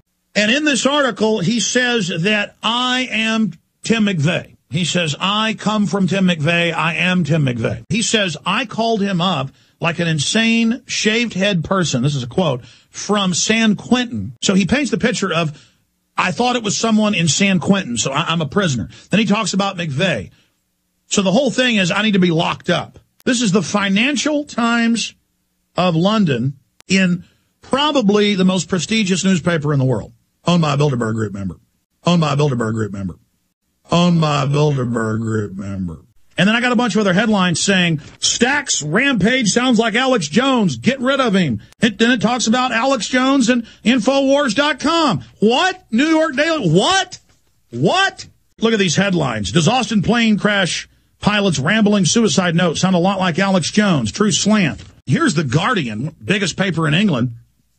Austin, Texas, paranoid politics central. Joseph Stack's views don't fit neatly into a partisan politics of the U.S., but Central Texas is where conspiracy theories take root. And the article mentions my name 5 times, 6 times. And in the New York Daily News and a bunch of others, who are they attacking? Alex Jones. They say these people are calling for violence, and Alex Jones is with them. First person the ADL comes after in Southern Poverty Law Center when they get that computer. Me. First person mainstream media comes after. Me. That's in this article. It's in Media Matters. The talking point is that I'm a cult leader. Am I dangerous? I mean, this is really declaring war on me and implying that I'm sending people out to attack the government. And the Southern Poverty Law Center put me in their big report saying that I'm calling for a shooting war with the government. Because, man, I was all over the national news just killing the cops. And they said the white supremacist kid loved me and did it because of me, basically. And I'll tell you right now, I don't appreciate the fact that Raw Story and the Pittsburgh Post-Gazette have decided to attack me in association with the shooting of the fatal shooting of 3 police officers. It's just ridiculous. They also attacked Glenn Beck. But then you read the Raw Story reports, it's all about me and Glenn Beck. It's from a new A&E show, FBI show, portrays 9/11 truthers as dope-smoking terrorists. This guy's buying grenade launchers to kill U.S. troops. All these national TV hosts saying 9/11 truthers are terrorists with no incidents, no evidence. Talking points have been put out saying that 9/11 truthers are terrorists and that we need to be put in camps. And magically, that flashbang grenade goes off and blows out a window. And Geraldo Rivera comes out and he says, I think it's 9/11 truth. And now other channels are saying it. Geraldo Rivera and others come out and say, yes, they're behind the bomb. No evidence. And he says, we've been violent in the past. No 9/11 truth group has ever been violent. It's right in the middle of Times Square. It's perfectly located. So it is where, it's like a magnet for these crazy people, sure, for anarchists. That's what I think this is. I think that this bomber isn't Al-Qaeda, isn't anything like that. He's more like, it's a man, he's more like those 9/11 was an inside job kind of guys. They protesting in a violent way, but in a violent way almost like the eco-terrorists, where they don't intend to inflict casualties. So, what happens is, the media says Alex Jones was responsible for the violence. Then, perhaps violent people will think Alex is their guy. He's going to lead them to violence. Weak-minded people are always looking for leaders, someone to follow. So this takes the violent people, and it lures them in. Then they tune into Alex's show. He overloads their brain with conspiracies and psychological mind games, tells them not to be violent, and basically exhausts them and pacifies them. So it seems like this is one of the main reasons that the mainstream media promotes Alex Jones. It's so they can blame the violence on him and use him as the leader. They want to distract everybody by making it all about Alex Jones. Now, again, this is ridiculous, and it shows how desperate the establishment is. They've chosen me as the poster boy to say, don't be like this nut, it's crazy. They've chosen me as the poster boy They've chosen me as the poster boy. Just like Limbaugh was accused of causing Oklahoma City within 2 hours by Bill Clinton. Why? It's not Rush Limbaugh anymore. It's Alex Jones when this happens who gets blamed. So, we know Alex Jones is praised by Bill Clinton, but what about George W. Bush? Alex Jones is well known for bashing George W. Bush. Let's hear what Alex Jones has to say about the Bush family. But it's worse than what Kurt even puts in the story. It shows Bush, George W. with Clinton, another criminal. Bush acts like he's patting Clinton on the arm, and Clinton turns around, but he's rubbing the sweat or the snot or whatever it is off on Clinton's arm. And it just shows, if you know psychology, how sadistic and psychopathic and sociopathic Bush is, that even a former president of the U.S., one of his peers, he reaches over like he's being his friend, but he goes, ugh, and starts wiping it off on him. Again, it's just a window into the nastiness of George W. Bush. How sadistic and psychopathic and sociopathic Bush is. Lied about wars, lied about WMDs, tripled the size of government. And I'm not trying to be melodramatic here, ladies and gentlemen. Just Google maid dead at Bush's home, and you will find dead maids in Kennebunkport, dead maids in Houston, dead maids in Virginia, dead maids everywhere. I mean, they run them over in the parking lots. They kill them. They shoot them. Whoever's doing this, I mean, but the maid makes them mad. They end up deader than a doornail. There was a woman said that George W. Bush had raped her, and the word is in Texas he was incredibly wild back in his younger years, and she committed suicide a week later. And she said, I'm getting threats, and, you know, he raped me, and she was dead. And then you have the guy that wrote Fortunate Son right during the campaign about the alcohol, the drug abuse, things that are on record. But back then it was not known. And man, he slit his wrist in that bathtub in Arkansas. I'll never forget Barbara Bush. It had to be 2002 on Larry King Live. We wrote an article on it. Barbara Bush on Larry King Live. He said, what do you think of the daughters? What do you think of them being in the news? And she said, if you talk about my family or mess with my family, I will kill you. And Larry King said, you're joking. And she got all weird face and looked completely insane. She said, no, we will kill you. See, they're so corrupt, they're so evil, they can talk about how they'll kill people on television. George Bush was evil. George Bush enjoyed what he was doing. I mean, Bush radiated evil, radiated corruption. George Bush was a stinking puppet. The left woke up to Bush staging terror. It was okay to put up posters of Bush as a monkey, or Bush as a vampire, or Bush as the Joker. I didn't like Slick Willie. I didn't like George W. Bush. I didn't like George Bush's daddy. I didn't like any of these guys. But it's the same thing with George Bush. Texans were like, he's ours, Texas pride. He's scared of horses, scared of cows, never ridden a horse, wears a big cowboy hat and walks around in front of news cameras with a chainsaw. The guy's from Kennebunkport, Maine. Absolute blue blood. Families were Tories in the Revolutionary War against the United States. His granddaddy was a Nazi agent. The point is it's phony as a $3 bill. George W. Bush cannot lie. The CIA never lies. And of course, Bush and Cheney would have the interrogation videos taken to them to be watched at the White House night after night. I mean, especially the Abu Ghraib with the kids. Imagine they get to legally sit in there and watch kids being raped, their favorite thing.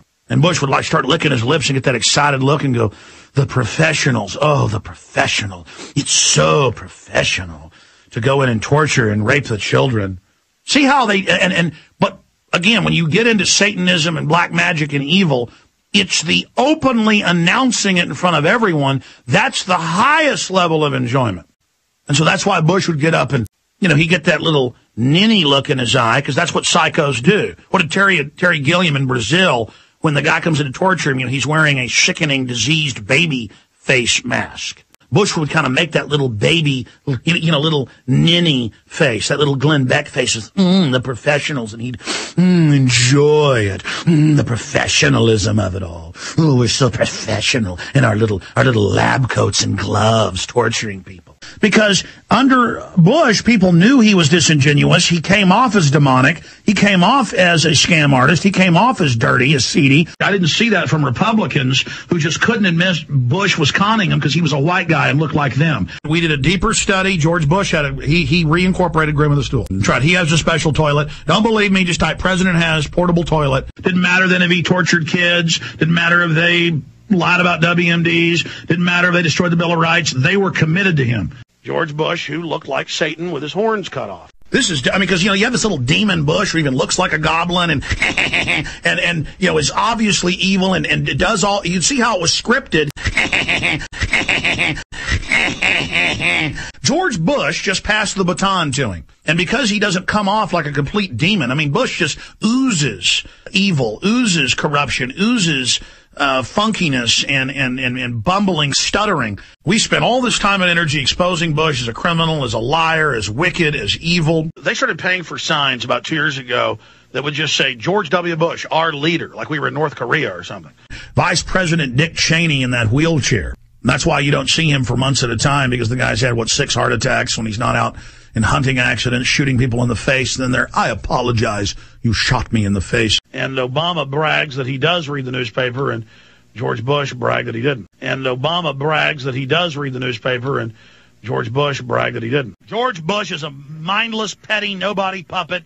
George Bush drunk in the White House, the police state. George Bush drunk in the White House, the police state. No, George Bush ran nothing. George Bush was a puppet. That's what we're saying. He doesn't matter. But his policies are for total corporate raping of the population. George Bush is more socialist than any president we've ever had. He's just giving it all to the elite. And I understand that the Bush-Cheney crime syndicate is the worst expression in U.S. history of tyranny. There's nothing even close. I mean, this is Hitlerian. This is Hitlerian. This is Hitlerian. This is Hitlerian. Wow. Alex Jones sure seems to hate George W. Bush, doesn't he? Now again, I found a very interesting clip from the Alex Jones show. Listen. One time I was with Kevin Booth at his wife's birthday party at City Grill Steakhouse. And by then, I think, the twins had turned 21. And I come walking in. We come walking in and I see federal marshals at the door. And they said, "Hey, Alex, I'm a fan of your show. I was listening today." And I said, "What are you here for?" And he said, "I can't tell you. You'll probably notice. You'll probably understand." Well, guess what? Out of the big restaurant, they set us right next to the Bush twins, the daughters. They set us right next to the Bush twins. They set us right next to the Bush twins. They set us right next to the Bush twins, W's girls, and with these 2 heavy metal guys they were with. And they were drinking quite a bit. And they were drinking quite a bit. And they were drinking quite a bit. Kevin Booth goes, "I'm going to my car to get my video camera." And I grabbed him by the arm. I said, "Don't do it." And he kept getting up to go do it. And I said, "Kevin, these people just launched anthrax attacks on American media because they took photos of them drunk in Austin. And they attack all of George Bush's enemies, including the publisher that showed his daughters falling down drunk on each other. That's why people tried to come to me in Austin with all these horrid stories of the Bush daughters, and I'm like, I don't want to hear it. That's the one way I'd have a hit team come in here and kill me deader than a hammer. It's all personal with these global mafias. They almost enjoy me getting up here and telling you how you're slaves, now they're going to kill you. But don't mess with their little cockroach children, I'll tell you that right now. One time I was in a bar where they were falling down, I was at a restaurant, they were falling down drunk. I was at a restaurant, they were falling down drunk. I was at a restaurant, they were falling down drunk. And Kevin Booth's like, "Let's get a camera out of the car." And I said, "Buddy, you want to sign your death warrant?" He says, "I'm getting it." And I grabbed him by the arm and I said, "No, you don't, buddy.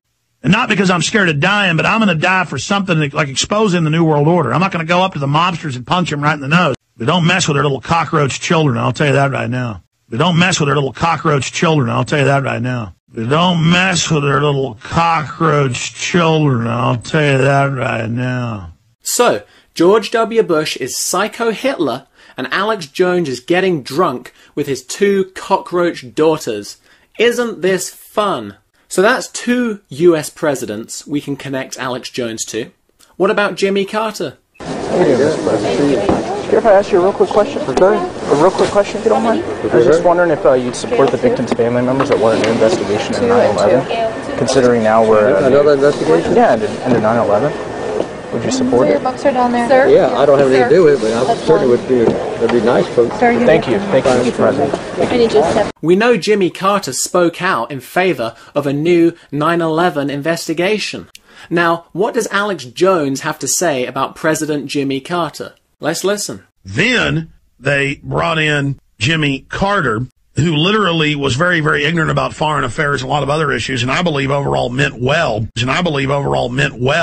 By the way, Jimmy Carter came out and said that 9/11 should be investigated as a cover-up, and that we don't know exactly what the truth is that happened with that. So that's good for Jimmy Carter. And my other question was, I was curious, I've never heard you talk about Jimmy Carter and the Carter administration, because Jimmy, it seems to me anyway, that he tried to install a lot of policies like Ron Paul, but failed to do so. No, he actually set up FEMA and did a lot of bad, because I know people that were in the Carter administration high level. He was a decent... Excuse me. Because I know people that were in the Carter administration high level. They had a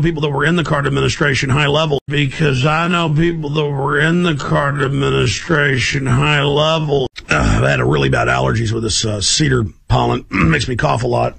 Jimmy Carter was a front man. Jimmy Carter didn't know what was going on. Jimmy Carter was controlled by Zbigniew Brzezinski, who funded Pol Pot to kill 2 to 3 million people, and he brags about it in Cambodia. Jimmy Carter brought in a whole lot of bad stuff, and was basically just used as a front man by the New World Order.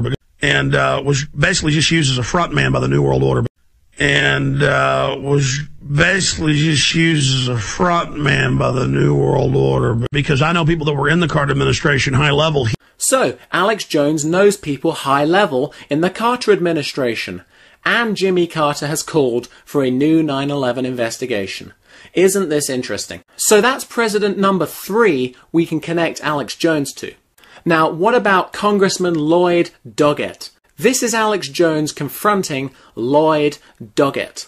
Patty, and I don't appreciate well, I don't appreciate your attitude, sir. You had the first time. You're welcome to come out and ask your questions, but all these other people have rights too. I don't appreciate you abusing American citizens. You're abusing American. Don't you hit me? He only tried to hit me. Don't you abuse American citizens? You're a CFR trash. You're selling this country out. We're going to stand against you. You remember that, buddy. We stand against you for the Constitution of the United States of America. Goodbye. Yeah, you got it. No, we're out here. Let's go. Where's the diamond? He tried to. You are a worm. Here it is. He was pushing me right there, and then he acts like he was shaking that guy's hand. Unbelievable. Here's the rest of the annex. Then we'll go back over just a few more of his disgusting comments. You never answered about Clinton and the missile technology, sir. You never answered about Clinton and the missile technology. Please don't interrupt this gentleman. He's entitled Answer to... about the missiles. Answer the question. Come on, let's go. Yeah, I'm not the threat. President Clinton is. I'm leaving, lady. I'm going on the radio for 4 hours tonight, every night. I'm out of here. You're in a controlled society. The information you're receiving is controlled.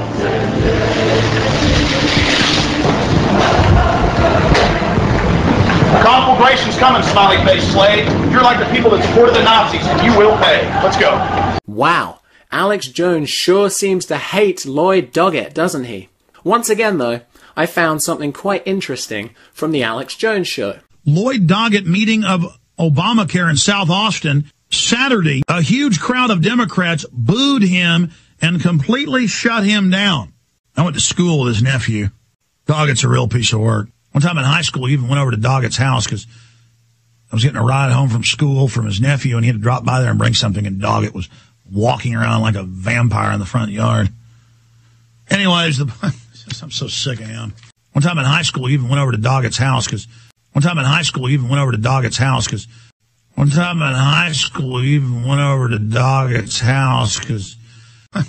so sick of him. Doggett was walking around like a vampire in the front yard. I'm so sick of him. So, just like Rick Perry, Lloyd Doggett is a real piece of work. And Alex Jones went to school with his cousin, and went to Lloyd Doggett's house. Isn't this interesting? What's also interesting is how Alex Jones was associated with Lloyd Doggett from such a young age. This might suggest Alex Jones was groomed to be a government agent from a very young age, as opposed to just selling out as soon as he got on the radio. Okay, so it appears in almost every case, whenever Alex Jones attacks a big politician, for some reason, Alex Jones always ends up having a connection to that politician. Isn't it so strange how that works? Now, you notice how cartoonish all of this is. Alex attacks these people in ridiculous ways to make the opposition look stupid. This is fake opposition.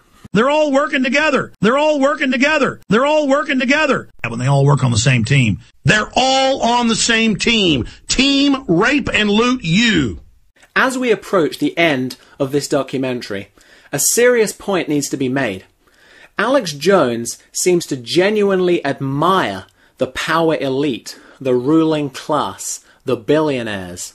I mean, Alex Jones keeps telling people he is an enemy of the establishment. And why am I the #1 person fighting the New World Order? This is about defeating the globalists, and I'm consciously recognizing that they've blown their trumpets and announced that I'm one of their chief enemies. And I'm just so sick of the globalists and all the criminal activity they're carrying out. They can't believe this show's for real. They can't believe that I'm for real because they can't imagine someone with this, in this prominent of a fashion, would actually get up and fight these people if I actually believe they're as evil as I'm saying. Yes, they're as evil as I'm saying. Oh, I'm sick of tyranny. I want to defeat the New World Order. This is it, ladies and gentlemen. This isn't a joke.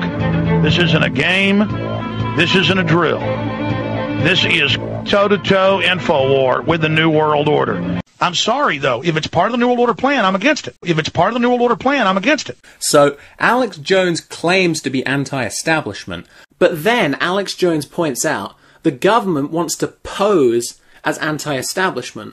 Well, that's what he said, Cass Sunstein, as you know, in that Harvard paper and others, said the mainstream media has no credibility. We've got to pose as anti-establishment to sell this stuff. And you listen to Alex Jones talk about the elite.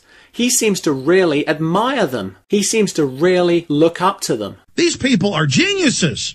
That's why they're in control. But see, the genius of the elite is as long as we're unconscious and always distracted by the latest flashy colors thrown up on our face by the peacock that's the New World Order. Oh, don't think the elite themselves are really preening and into all of that. That's why they all look like hell, the real elite, because they don't care what they look like. It's all about the mind. Their genius is they know we're innately terrified. You do have to hand it to them, though. These people really got their stuff together. They're bold, folks. That's why they're in control. They're bold and they're ruthless and they're evil. And they enjoy their work. They don't just do it cold-bloodedly. They enjoy it. It is jealousy, though. I mean, I want to be around successful people, dynamic people. I like successful, cool, smart people. I admire them, and I thought everybody else was like me, Bob. But I guess most winners do admire other winners. Losers can't stand it. I find that a lot of folks that are anti-New World Order, they're just mad at anybody who's successful, including the elite. They're just mad at anybody who's successful, including the elite.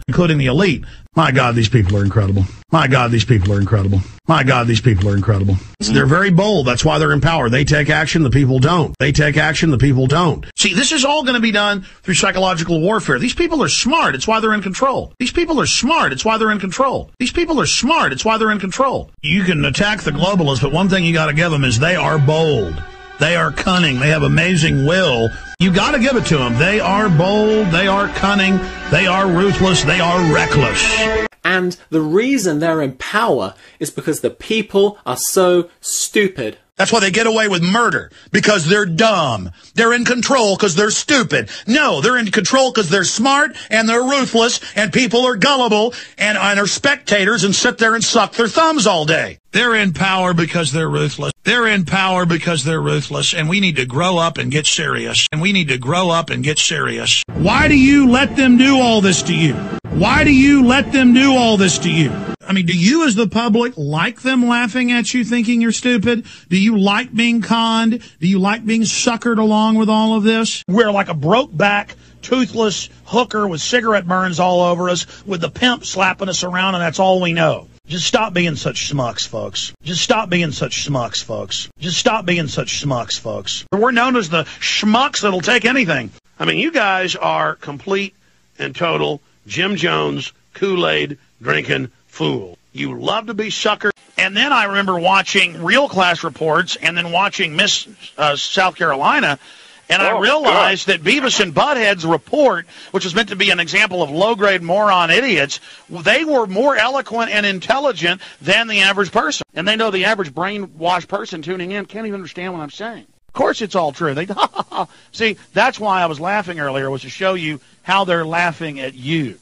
Alex Jones keeps saying the people deserve what they get. So it's also blowing their trumpet saying, look, we'll tell the world we're going to kill you. And look at these slaves. They won't even listen to you. I've had elitists tell me that. They go, Alex, you notice you lay all this out and the slaves don't care. They want to be slaves. They want to be slaves. They want to be slaves. And the public is loving it again. Oh, con us again. Take our bank accounts. America is known where the dumb idiot schmucks live that'll put up with anything and have never seen tyranny they don't love. We're poisoning the people for their own good because they're scum and they deserve it. And the slaves want to be slaves. They love being scammed. They love being conned. They love it. They love it. They love it. Stop being so sappy and so weak and so passive and so trusting. And the public still says, hurt me more, hurt me, I love to be a schmuck, please hurt me. You know, you lose everything, but that's what you like. You like being a schmuck. You like being taken for a ride. You hadn't seen a sucker you don't want to suck on. And until we realize that we are known as the sucker, we are known as the idiots of the planet. They're like, oh, the nation of idiots. You mean those people that think they know it all and think they run it all and think they're invincible and think they're free. You mean those people. And Henry Kissinger calls the military dumb animals to be used, calls the police dumb animals. They think you're dumb animals. And in a way, you are. I mean, Kissinger writes books calling our military dumb animals to be used by the New World Order. And I don't think you're dumb animals, but, I mean, it is kind of, he is making a point that he can write that, and he knows you're not going to read it, or even if you do, your mind control is so strong that you're still going to follow the globalist order. They love lies. They love being hurt by the New World Order. They love being slaves. The state sees us as the enemy, and we are. We're the food. We're here to be fed on by the private corporate structure, and the public's so dumb, the corporate elites say, hey, they deserve it. So, okay, fine. In fact, the whole thing may even be genetic. You were born to be a slave. This is a nation of suckers born to be taken. At the heart of it, they are social Darwinists. They're saying if we kill 1 billion people, since we are in the positions of power, that means genetically we got the power because we were the best, and so we're helping the earth by killing you. This is a religion of DNA. This is a eugenics cult. Everything is race. Everything is genetics to the New World Order. Everything is your genealogy and who you came from. I know, you're going to sit out and think you're going to be safe because you're born cowards and trash. You're born cowards and trash. You're born cowards and trash. Well, not me. Not me. Not me. I won't urinate all over my forebears. The New World Order won't even talk to you unless you've got a very, very high IQ and unless you've got bloodlines that go back into their bloodline. I've also been told by top globalists that they enjoy hearing about how evil they are. The New World Order won't even talk to you. I've also been told by top globalists, the New World Order won't even talk to you. I've also been told by top globalists, you probably had cowardly forefathers. A lot of this is genetic, who wakes up and who doesn't. And at a certain level, the elite are right. And at a certain level, the elite are right. And at a certain level, the elite are right. I want to wake up people that are ready to be woken up.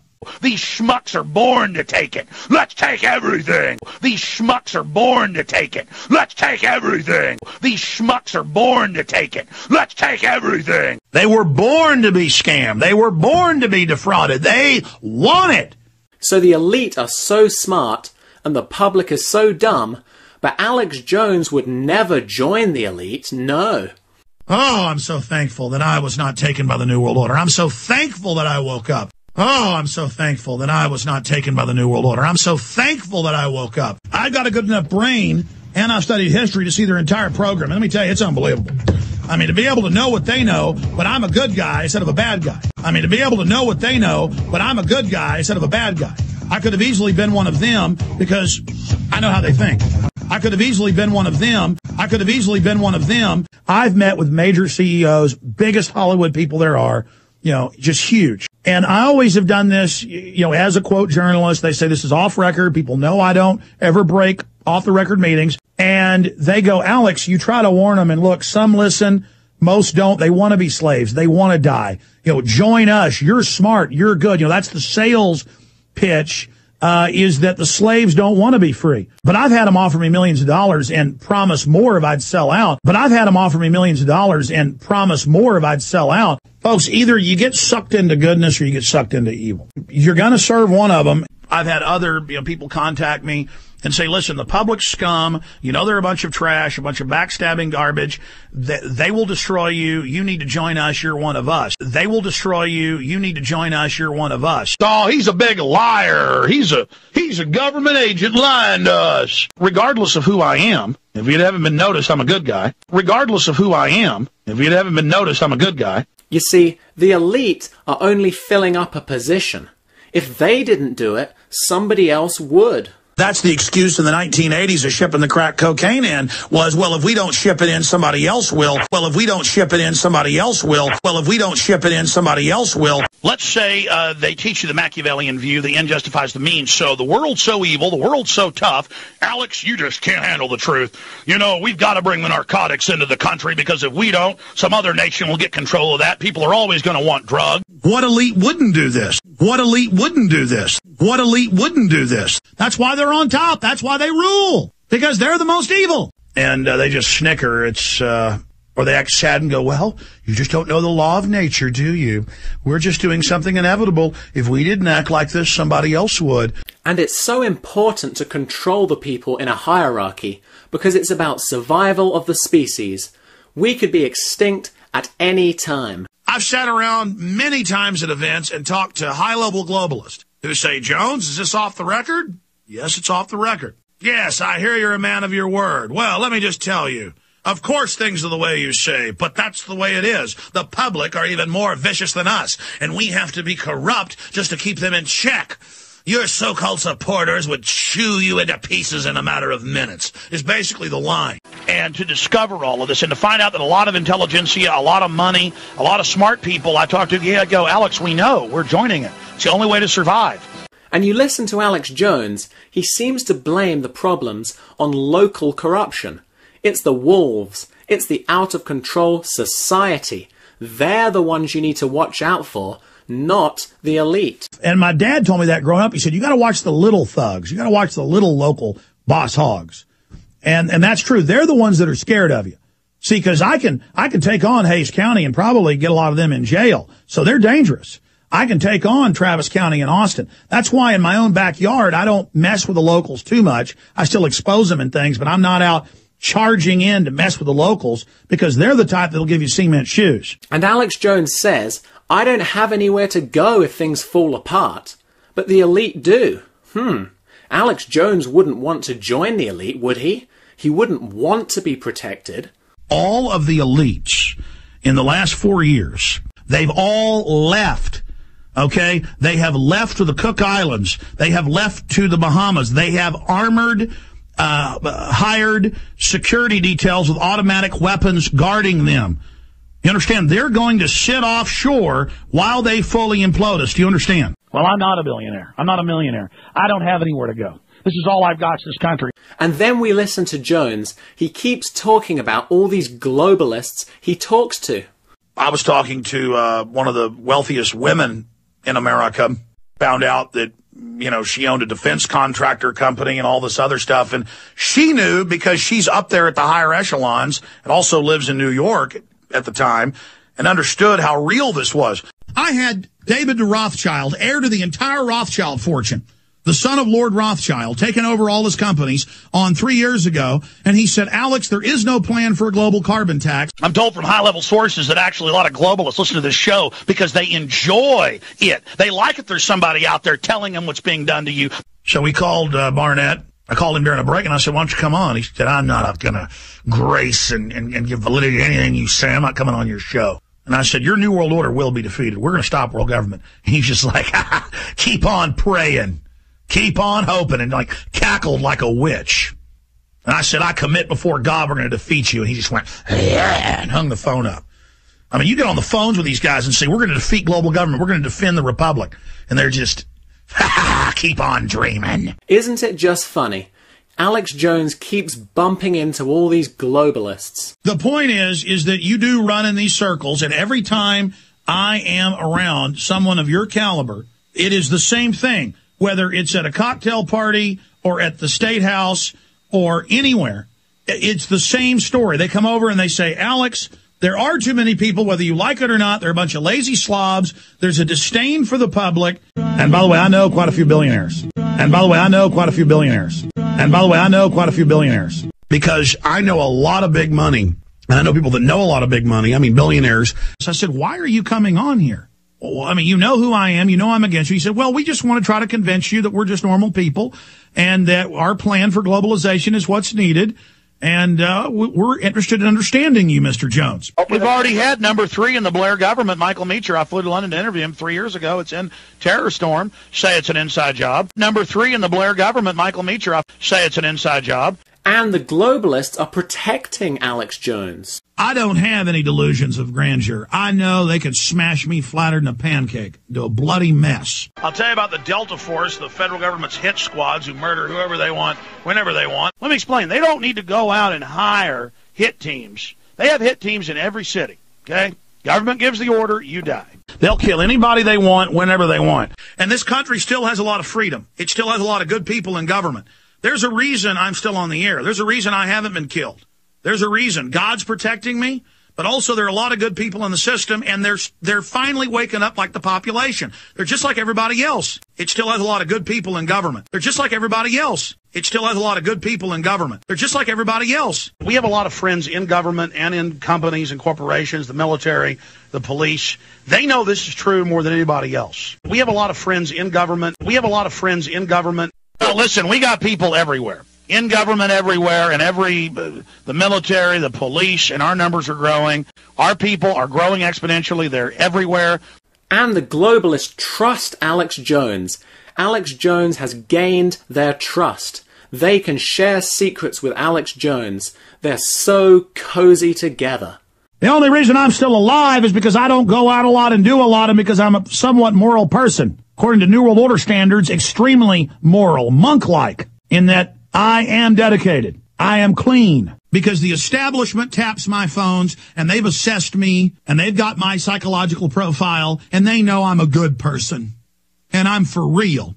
And they know I don't cheat people, and I don't lie about people, and I don't do dirty tricks, and I don't hurt people. And they've assessed me, and they know I'm a good person. And they've assessed me, and they know I'm a good person. And you, the idiot general public, you are never going to get Alex Jones's sources. Only the chosen people can talk with the globalists. I hold back quite a bit of information because I don't think the public's ready for it. You don't want to know what I really think about things, folks. You don't want to know what I really think about things, folks. And I now have top globalists, and I am a reporter. That's one of the hats I wear. So when a globalist calls me up and says, I want to talk to you off record, they only call me because it's off record. Some people go, well, you need to say who they are. Those are little tricks they use. Oh, tell us who your sources are. Yeah, I'm going to tell you who my sources are. They'd have to put me on the rack.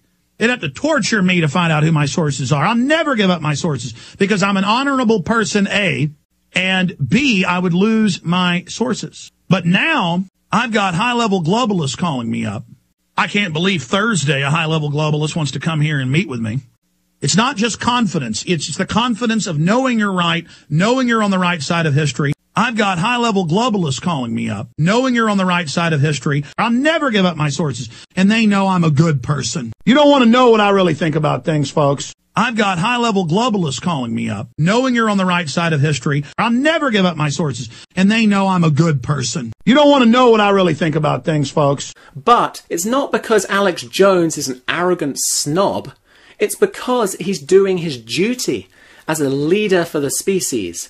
He is selflessly protecting you for your own good. He has the strength and he has the willpower. Our society is sick, but he is good. He is moral. He is your guardian. It's so heroic. I really care about what I'm doing. And so I get the stardom you so crave. And you don't get it because you're not in this for the right reasons. And I just love humanity. I just like good guys, creative people. I love honorable people. I hate scum. I hate traitors. I hate bullies. Yeah, there's always thugs and crooks that try to take control of society. And so if good people aren't involved defending their liberties, you will have them stolen. It's easy to be evil, fools. It's hard to be good. It's hard to be good. With people who think you're a baby and you're the child and the state has to lie to you for your own good. Now listen. And the state has to lie to you for your own good. Now listen. The truth is, I've hung out with people you wouldn't believe. The truth is, I've seen things you wouldn't believe. The truth is, because I took action against the New World Order, and most people were too timid to do it, it's taken me to very high mountains. I've been taken up to the mountain and offered great power by the system. But because I was offered the great power, I realized it was crap. It meant nothing. It means nothing. Money means something if your car isn't running and you can't feed your family. It's very important up to that point. Once you're comfortable, it means nothing. What matters is that you're an honorable person and that you help other people and that you understand you're part of the species and part of a continuum and that there's evil that has to be faced. That's what will fulfill you. You're not fulfilled because you aren't tuned into reality. I don't know, I'm just changing as a person where I almost enjoy taking the blame. I almost enjoy being hated because I understand that spirit of being humble is really not even the strongest spirit, even though it is. It's just that's what I was meant to be. That I'm home now. I've always been a good-natured person. Like, you say, oh, that dog's a good-natured old dog. I'm a sweet person. And I always grew up thinking everybody was like me. Everybody was sweet and loving and had a big heart. And they don't, ladies and gentlemen. We're a very sick society. You think you're so tough. You think you know what power is. You think you know what evil is, little boys. And you don't. You don't have the mental strength to defend the republic. You don't have the mental strength. The globalists will decide what you think, and you will play along with it. It's like Karl Rove told the New York Times, we control reality, and we'll change reality next week, and you'll believe it. We're history's actors now. And the whole thing is really just a big joke. It's about having fun, playing with the public. But Alex Jones never does that. I've actually found that a lot of people who find out about how humans operate, that find out psychological tricks, who get trained by government and industry and PR and propaganda, it is my experience that a lot of people, when they find this out, get a sense of satisfaction, and they laugh about it, and they enjoy it, and they write books about it, and they celebrate feeding on people and dumbing people down and using their ignorance to control them, Princess Diana told everybody that Prince Charles told her face-to-face, I'm going to kill you in a fake auto accident. Using their ignorance to control them. This tells us a lot about the globalists. They're very intelligent, but they're also psychopathic. I've got high-level globalists calling me up. They're very bored. This is, what all these aristocrats having too much time on their hands turns into. I've got high-level globalists calling me up, and this is what they giggle and snicker about in their little secret meetings. I've got high-level globalists calling me up, and they think the revelation of the method is funny. And once you join the elite, you are above the law. And as they burn the local boss hog police, but they never burn the big boys. Government officials live in these lavish homes right off the beach or in the gorgeous, it's the most beautiful place in the world. Then the public, because it was supposedly a parkland, are supposed to be able to hike in there. The police arrest you. They go, this is ours, get out of here. Right. So they're actually seizing their own little fiefdoms. If you're a multimillionaire or a billionaire, there are almost no investigators for you. They've cut them down to nothing. And they put the investigators not on middle class people making $100,000 a year. They put the fraud investigators on blue collar, people making $20,000 a year. Because again, crooks run the system. They're going to grab every American around the throat, no matter how poor you are, how rich you are, and they're going to squeeze money out of you, except for the ruling elite who are exempt from all their own laws, And the whole thing is such an exciting adventure. Man, my life's a spy movie, ladies and gentlemen. And I'm not a spy. I wasn't trained to do this. So we don't stand up and fight these creatures, just for fun. We do this because we know that there's no other choice. And it is the best feeling and the most fulfilling thing in the world to just gut up, get past the fear, then you won't have it anymore. Once you go through fear, it's right. Gone. And it is animating, the animating contest of liberty. You aren't living. Bungee jumping, you're not going to find this exhilaration. Partying, having sex, doing drugs, getting drunk, None of that is going to fulfill you. Being rich, being powerful, nothing is going to fulfill you like helping others and knowing what's going on in the world. Because Alex Jones is so special, he gets to see all the secret technology. They dole out the advanced technologies. They're 30 years ahead of what they're showing you at least. God knows what they've already got off planet. And I've got that from high-level NASA engineers that are retired who literally start shaking when they tell me about it. But I don't get into all the stuff you can't handle. That you're not ready to hear. Okay? I'm getting close, though. Yes, folks, we are in a frozen technological level. They're already off-world big time. There's space planes, space stations, everything. And of course, being such an important person, Alex Jones gets all the most attractive women. I've been in New York and had literal Russian spies there trying to put, number 10 blondes on me. Number 10 blondes on me. And it's not that Alex Jones is special. It's that there are really spies and intelligence people going all over the place, operating all the time, and the general public just doesn't know this. They don't understand this. So you're hanging out with the Crown Prince, and you're telling me you were in a capillary sub-meeting of Bilderberg, because I know they have those, well, I know you're not supposed to say. You're just letting me know you were in the area. All I can say, I was in the area, and many of the people that were there and our members are, in fact, people that I converse with on a regular basis. Now, I noticed that big palace with 3 hotels they shut down was right off the bay with all the yachts. Yeah. So I guess you were back and forth. The yachts are great. What about, what's on them is even better, huh? Well, power brings money. Power brings sex. It brings it all. Well, power brings money. Power brings sex. It brings it all. They're lawless criminals. I saw an AP report that they're putting up signs all over D.C. saying this is a prostitution-free zone. I thought it was already illegal there. Truth is, most of them are using them. They're all over the streets. I was just there a few months ago. Hookers everywhere. You ought to see Georgetown, the elite areas. The Watergate Hotel, we were going there to do an interview. Hookers everywhere. Executive limousines pulling up a Secret Service saying, turn your cameras off. Turn the cameras off, hookers get out. Hookers everywhere. I mean, I've been in D.C. quite a few times, and I've gone to events. We went to just shoot video of the Watergate when I was there a few months ago to cover Bilderberg, and there was just perfect 10 hookers walking around everywhere. Just really gorgeous women. The creme de la creme of America, all paid for with defense contractor money and others, which again is tax money. And you also saw all these, military type guys going up in and out. That's what the congressman liked particularly. So you saw the male prostitutes and you saw the female prostitutes, and they're just everywhere. And then we went to a restaurant in Georgetown, eat Italian food, and there were hookers coming into the bar and Mercedes pulling up with Secret Service to put them in and drive them off. I mean, just hookers everywhere. I mean, this is the type of corruption we're talking about. I mean, you're literally, when you're in the nice part of towns in New York or in D.C. or in L.A., there are just hookers everywhere. All the beauty queens, it's all there.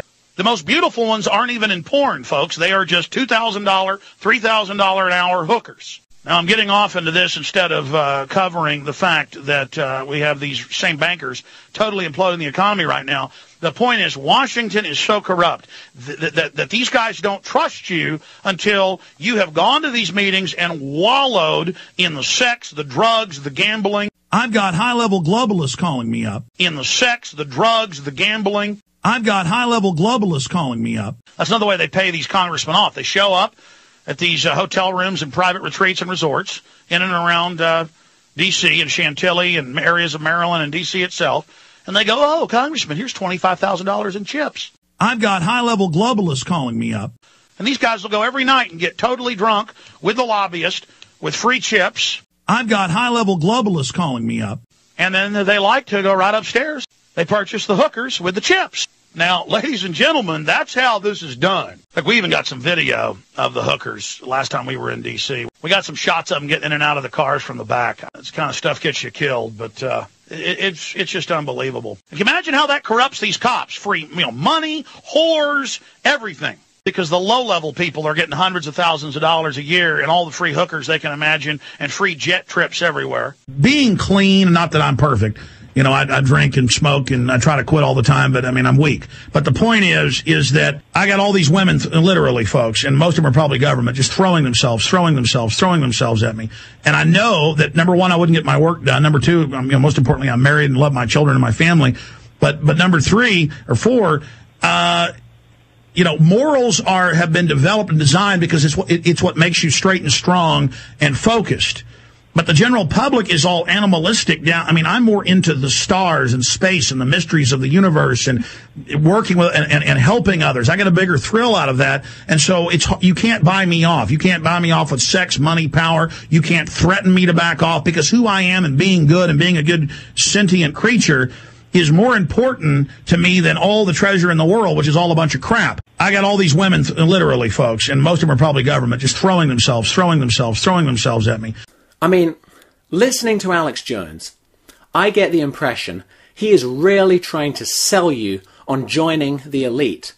This is a recruitment operation. They're now going to try to recruit you. That's why you hear CIA ads on radio and TV. They go, listen, the slaves don't care. They want to be slaves. Yeah. And you ought to join us. Protecting the country's security is a tough, mean, dirty, nasty business, he said.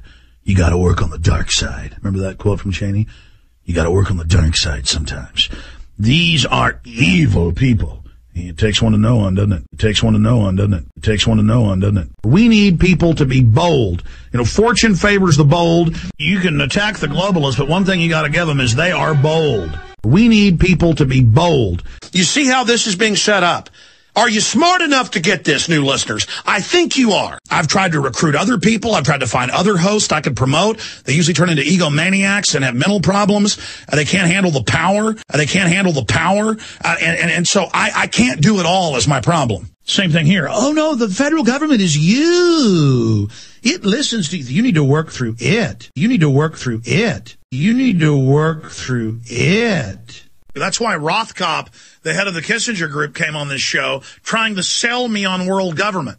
So, see, they'll try to sell you individually, but then meanwhile say, it doesn't exist, but we need world government. They'll try to sell you individually. But what we need is good, loving people to be strong and put their love into action and not be misdirected by the New World Order that manipulates good people into aiding their agenda by claiming that the globalists have good aims. I've got high-level globalists calling me up that the globalists have good aims. I'm optimistic, as dark as things are, because I also know people in the elite structure themselves are becoming upset with what's happening and seeing their plan come to fruition. A lot of them are 2 or 3 generation, and, it's alluring to them to want to come over to the light side. It's very lonely for them. I mean, I can't even hardly do this show anymore. It's not that I don't want to fight. It's not that it's not a great honor to fight. It's that it's so ridiculously obvious. I mean, this whole world government is just out in the open. I've got high-level globalists calling me up. It's that it's so ridiculously obvious. I've got high-level globalists calling me up. I mean, this whole world government is just out in the open. And I know I don't even do the best job exposing it. Where are all you clean-cut yuppies I see riding up 360, up hills, perfect shape, getting out at the hike and bike trail out of your brand-new BMWs? Your cars are totally clean. You're totally well-spoken. You've got your crap together. Your wife looks absolutely perfect. Your kids are all well-behaved. I mean, why don't you care enough to find out about all this?